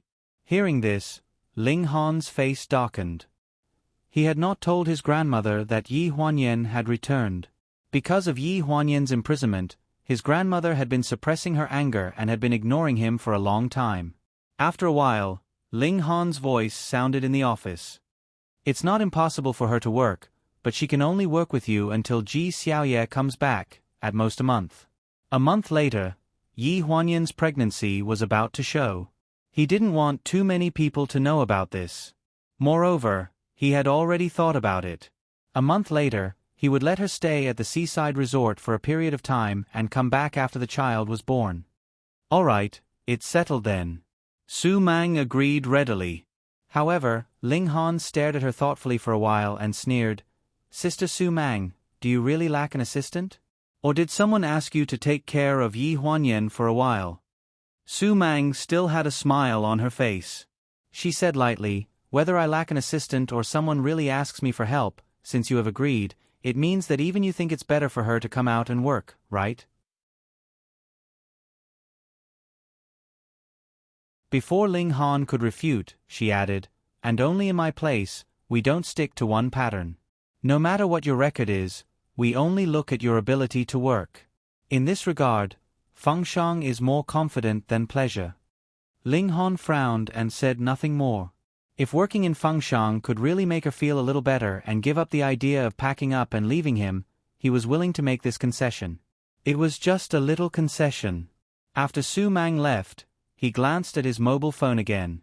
It had been a week, but there was still no news. That night, after all the people in the company had gotten off work, Ling Han left the office. After driving around the riverside, they finally arrived at the east gate of Jinjiang Park. It was already late at night, but there was still a faint light on the second floor of the villa in Jinjianjuan. After hearing the movement next door, Yi Huanyan suddenly woke up. She thought it was a nightmare, so she shivered and shrank into the quilt. These days, she hadn't been sleeping well. She always felt that Ling Han would come back, and the fact that he came back could only make her feel scared. The revolving door slowly turned in a circle, and the sound of the wheels seemed particularly clear in the dark night. The sound of Ling Han's footsteps and the smell on his body became more and more obvious. This finally made her realize that this was not a nightmare, or rather, the things in her dream had all become real. In the nightmare, he took a knife, cut open her belly, and held out a bloody fetus. His bloodthirsty eyes cut her inch by inch from her body. He told her fiercely, "Yi Huanyan, how can I let this bastard stay?" She shivered all over. Her pale face was full of cold sweat. A pair of slightly cold hands wrapped around her from behind and pulled down her blanket. In a low voice, he said, "Covering your head while sleeping is not good for breathing." His voice was clear, but there was not much malice. And then the action of lying beside her made Yi Huanyan absent-minded for a moment. She even thought that this was another imaginary dream. After being released from prison, it seemed that she could never distinguish between reality and dream. He breathed evenly in her ear. One of his hands reached into the quilt and touched her shoulder. Her entire body quivered as she shuddered. She was so nervous that she started to tremble. The hand seemed to hesitate for a moment, but still took her into his arms fiercely, completely ignoring the obvious rejection of her body. "From tomorrow on, you go to work in Fengshang. Su Mang needs an assistant." His voice sounded in her ear. Every word was very clear. Yi Huanyan curled up quietly in his arms. She didn't dare to move, for fear that she would annoy him accidentally. She was not afraid before, but now she had a baby in her belly. "Okay." She nodded. There was no reaction on her face. She was neither sad nor happy. Ling Han was not satisfied with this reaction. He asked her to go to Fengshang to relax. If she didn't want to go, it would be counterproductive. This was not what he wanted. He frowned. He circled her neck with one hand and forced her to turn over. Then he held her in his arms. He put his chin against her forehead and said in a low voice, "If you don't want to go, you can stay at home and rest. You cannot work. No one is forcing you. I can do it." Her voice was a little muffled and trembling. She was afraid of him. The fear was very clear. Looking at the trembling eyelashes and the condensed mist in her eyes, Ling Han suddenly felt a little unhappy. He was about to lose his temper, but when he saw the bruise on her neck that had not disappeared, the displeasure in his heart became very discouraged. "That's it. Let's talk about it tomorrow." He sighed as if he had accepted his fate. Closing his eyes, he couldn't help holding her more tightly in his arms. But his lower body clearly felt that she was stubbornly trying to keep her lower abdomen away from him with her hands. At that time, a thought that surprised him flashed in his mind. How good it would be if the child was really his. This night, Yi Huanyan didn't sleep well, especially in the first half of the night. She couldn't figure out Ling Han's unpredictable temper. She didn't know when he would suddenly attack again. In addition to being frightened, she had all kinds of nightmares repeatedly at night. In a daze, she seemed to feel a pair of hands gently stroking and patting her back, gradually calming her down.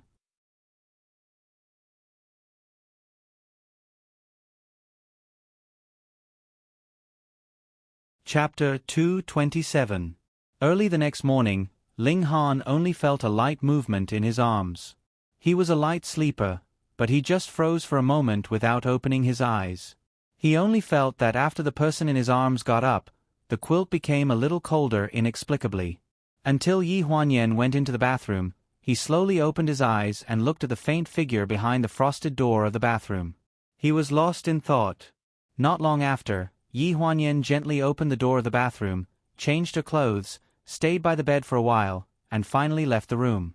In fact, it was easy for Yi Huanyan to go to work again. This house was too boring.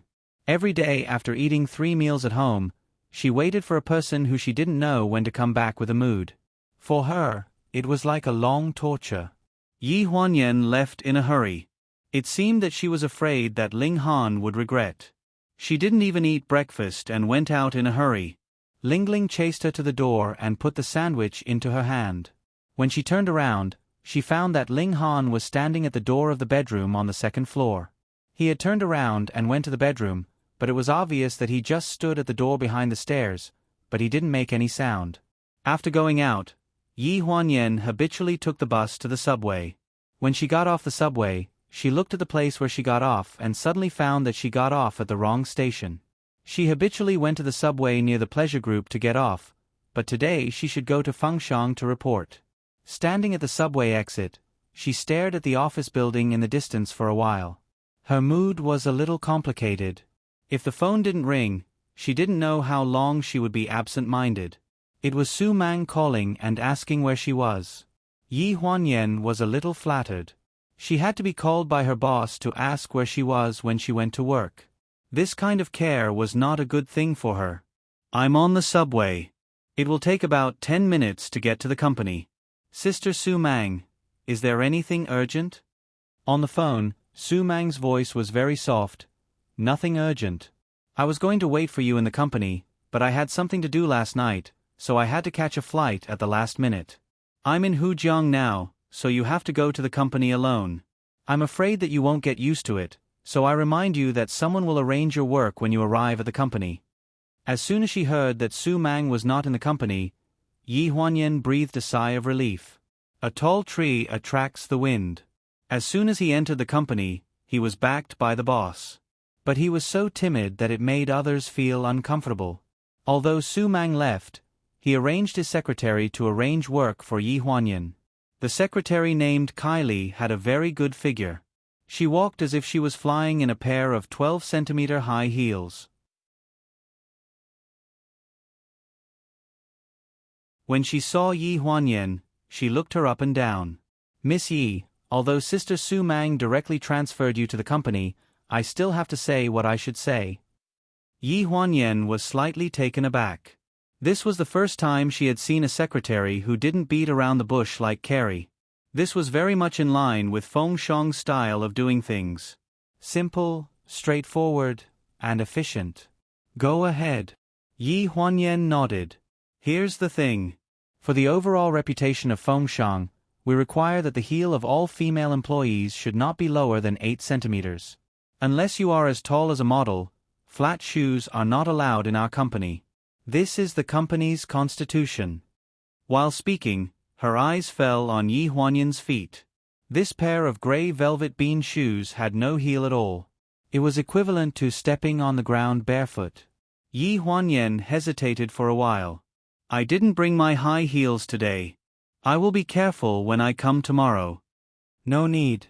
In order to prevent such an accident from happening, there are high heels in the company's cloakroom. Come with me." With a calm expression, Kylie led Yi Huanyan into the cloakroom. She selected a pair of red high heels with a black surface and red soles and handed them to Yi Huanyan. 37.5, right?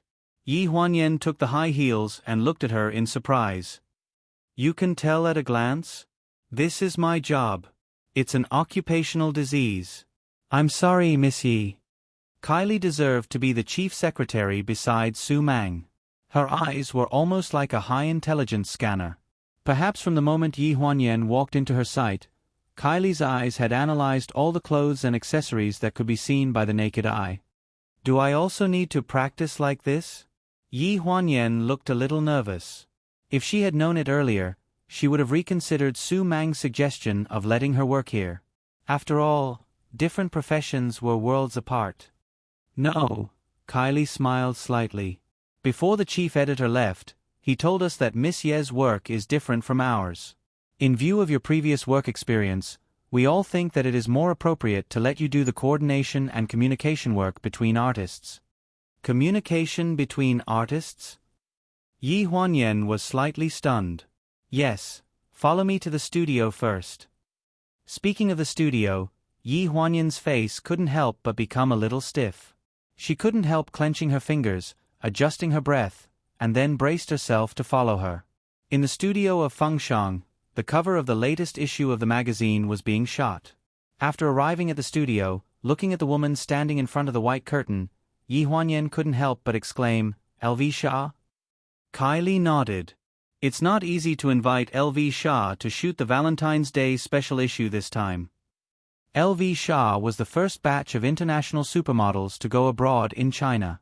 She was definitely one of the top female models in China. It was because of her very oriental face that she could make a name for herself on the international tea stage. Yi Huanyan stared blankly at the tall beauty standing or sitting next to the wooden chair in the middle of the white curtain. Only then did she realize what the saying, "beauty is in the bones," not the skin meant. Appearance was beauty, and the woman in front of her exuded a kind of charm from her bones. After a round of shooting, LV Shah, who was wearing a thin red feather coat, came down from the curtain. She took a glass of water from someone who seemed to be an assistant and glanced at Yi Huanyan. First, she nodded to Kylie, then her eyes lingered on Yi Huanyan for a few seconds before naturally looking away. Kylie directly brought Yi Huanyan over and walked in front of LV Shah to introduce Yi Huanyan to her. Miss LV Shah, Miss Yi will be in charge of the shooting for the next 2 days.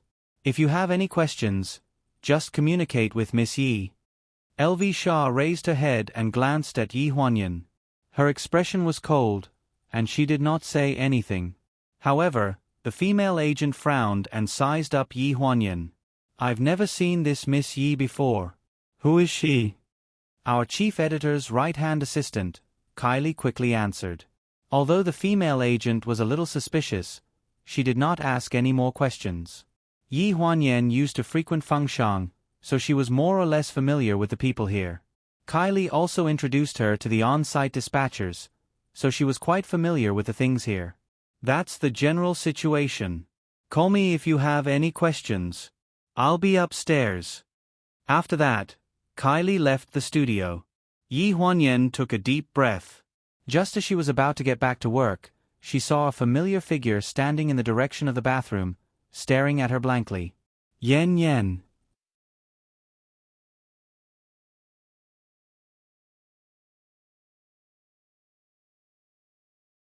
Chapter 228.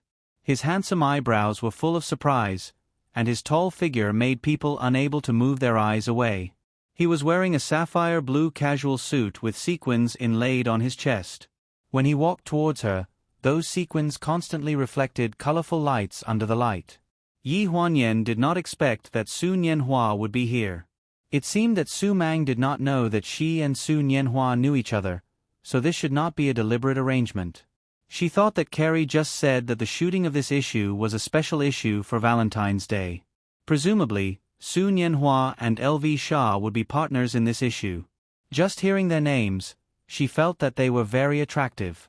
Yen Yen, I heard that you were out, but I haven't had a chance to see you.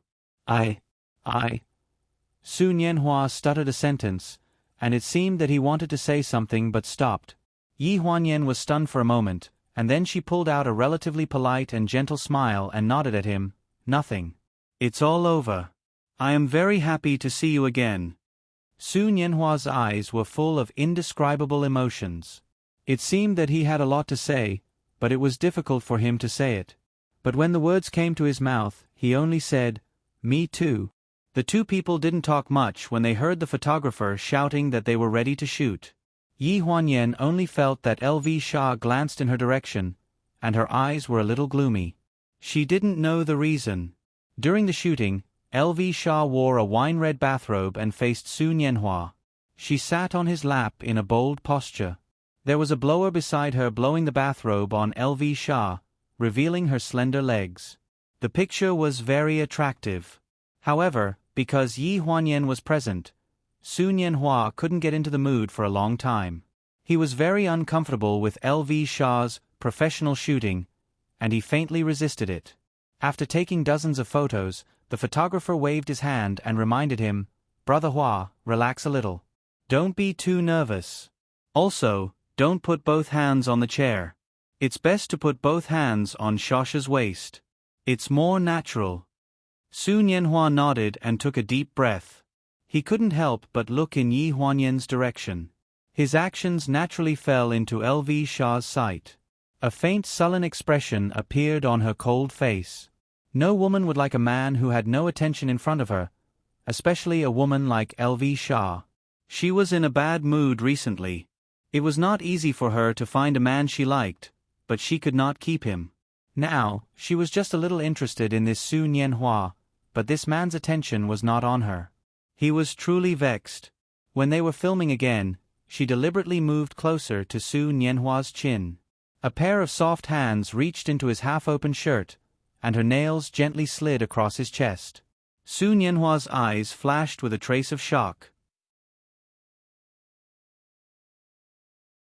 After changing his position, he held LV Shah's hand and said in a low voice, "What are you doing?" LV Shah curved her red lips, but her eyes were cold. "I'm helping you focus." Su Nianhua was slightly stunned and looked a little unhappy. This woman's possessiveness was unusually strong. After the first round of filming, although Su Nianhua was not in the right state, the photographer still captured a few good images. During the break, the stage supervisor was responsible for the artists' and the staff's lunch. They were going to have lunch after the second round of filming. Not long after, the stage supervisor in charge of logistics ran to Yi Huanyan with a troubled expression. "Miss Yi, look at this." What was handed to Yi Huanyan was a lunch list. Su Nianhua had ordered 2 simple side dishes, a salad, and a soup. It looked very simple, but it was clearly not Su Nianhua's that made the stage supervisor so troubled. It was LV Shah's lunch list that was beside him. At first glance, there was nothing strange about it. She just ordered a lamb chop. The problem was in the note that she wanted lamb ribs that were not even a month old. "Sister Yi, where do you want me to find a lamb that is not even a month old?" The person in charge of logistics was a new intern from Fengshang. He looked aggrieved and was about to cry. Yi Huanyan stuffed the menu back into the intern's hands. "Go buy it first. Try to buy it from the best Western restaurant. I'll coordinate other things when I get back." The intern looked as if he had been granted amnesty and looked at Yi Huanyan gratefully. When it was time for lunch, Su Nianhua changed his clothes and the crew sat at the table in the studio to eat. Everyone ate their own food. The cameraman looked at the negatives on the computer as he ate. The pace of work was even better than pleasure. The intern in charge of buying food for the artists rushed back with 2 big bags. He took out the plastic boxes one by one. First, he took out Su Nianhua's share and placed it in front of him and his agent. Then, he handed the other bag from the Western restaurant to LV Shah's agent. LV Shah's agent glanced at the lamb chop in the bag and frowned. "Is this what I want? Do you think I don't know what's good for me?" The intern's face turned red when he was yelled at. He defended himself aggrievedly. "How can I find a lamb that is not even a month old at this time?" LV Shah's agent became even more agitated when he heard his rebuttal. He scolded, Why are you so aggrieved? Is this how Fengshang treats its artists? What did you say when you begged Sha Sha to come to the shoot? Yi Huanyan had just come out of the bathroom when he heard Nanao making a ruckus. He quickly understood what was going on and ran over. The intern was crying because of LV Shah's agent. He couldn't stop sobbing. Yi Huanyan glanced at LV Shah, who was sitting there with a cold and silent expression. Then, he looked at the agent, who was making threatening gestures. His heart skipped a beat. He had a feeling that this person was not easy to deal with. People who knew how to kill with a borrowed knife were the most difficult to deal with. What's going on? Yi Huanyan put on an obsequious smile and pulled the intern behind him. The moment the manager saw Yi Huanyan, she became even more aggressive. Miss Yi, you've come at the right time. We've already stipulated in the contract that Sha Sha will be here for the shoot. Her food, clothes, accommodation and transportation will all be according to her standards. What's wrong with this intern? You asked her to buy the wrong lunch, but she bought the wrong lunch? What's wrong with this? Yi Huanyan felt his ears buzzing with the agent's sharp voice. He really didn't know what LV Shah was capable of. Where did he find this agent from? Why did he pick her out of all the shrews? Big sisterly, it's our fault that we didn't buy the lunch properly. How about this? Just treat this meal as giving face to our editor-in-chief. That's it for now. From the next meal onwards, no matter what request you have, we'll do it. Seeing that Yi Huanyan had a good attitude, the agent didn't seem to have any intention of making things difficult. He just glanced at the sobbing intern and scolded, "You blind thing. I'll let it go since Miss Yi is pleading for you." The intern was also angry. Just as she was about to flare up, Yi Huanyan secretly pinched her arm and made her shut up. LV Shah saw this and a trace of mockery flashed across her eyes. She looked up at Yi Huanyan. You're tuning in to the Narrate and Escape YouTube channel.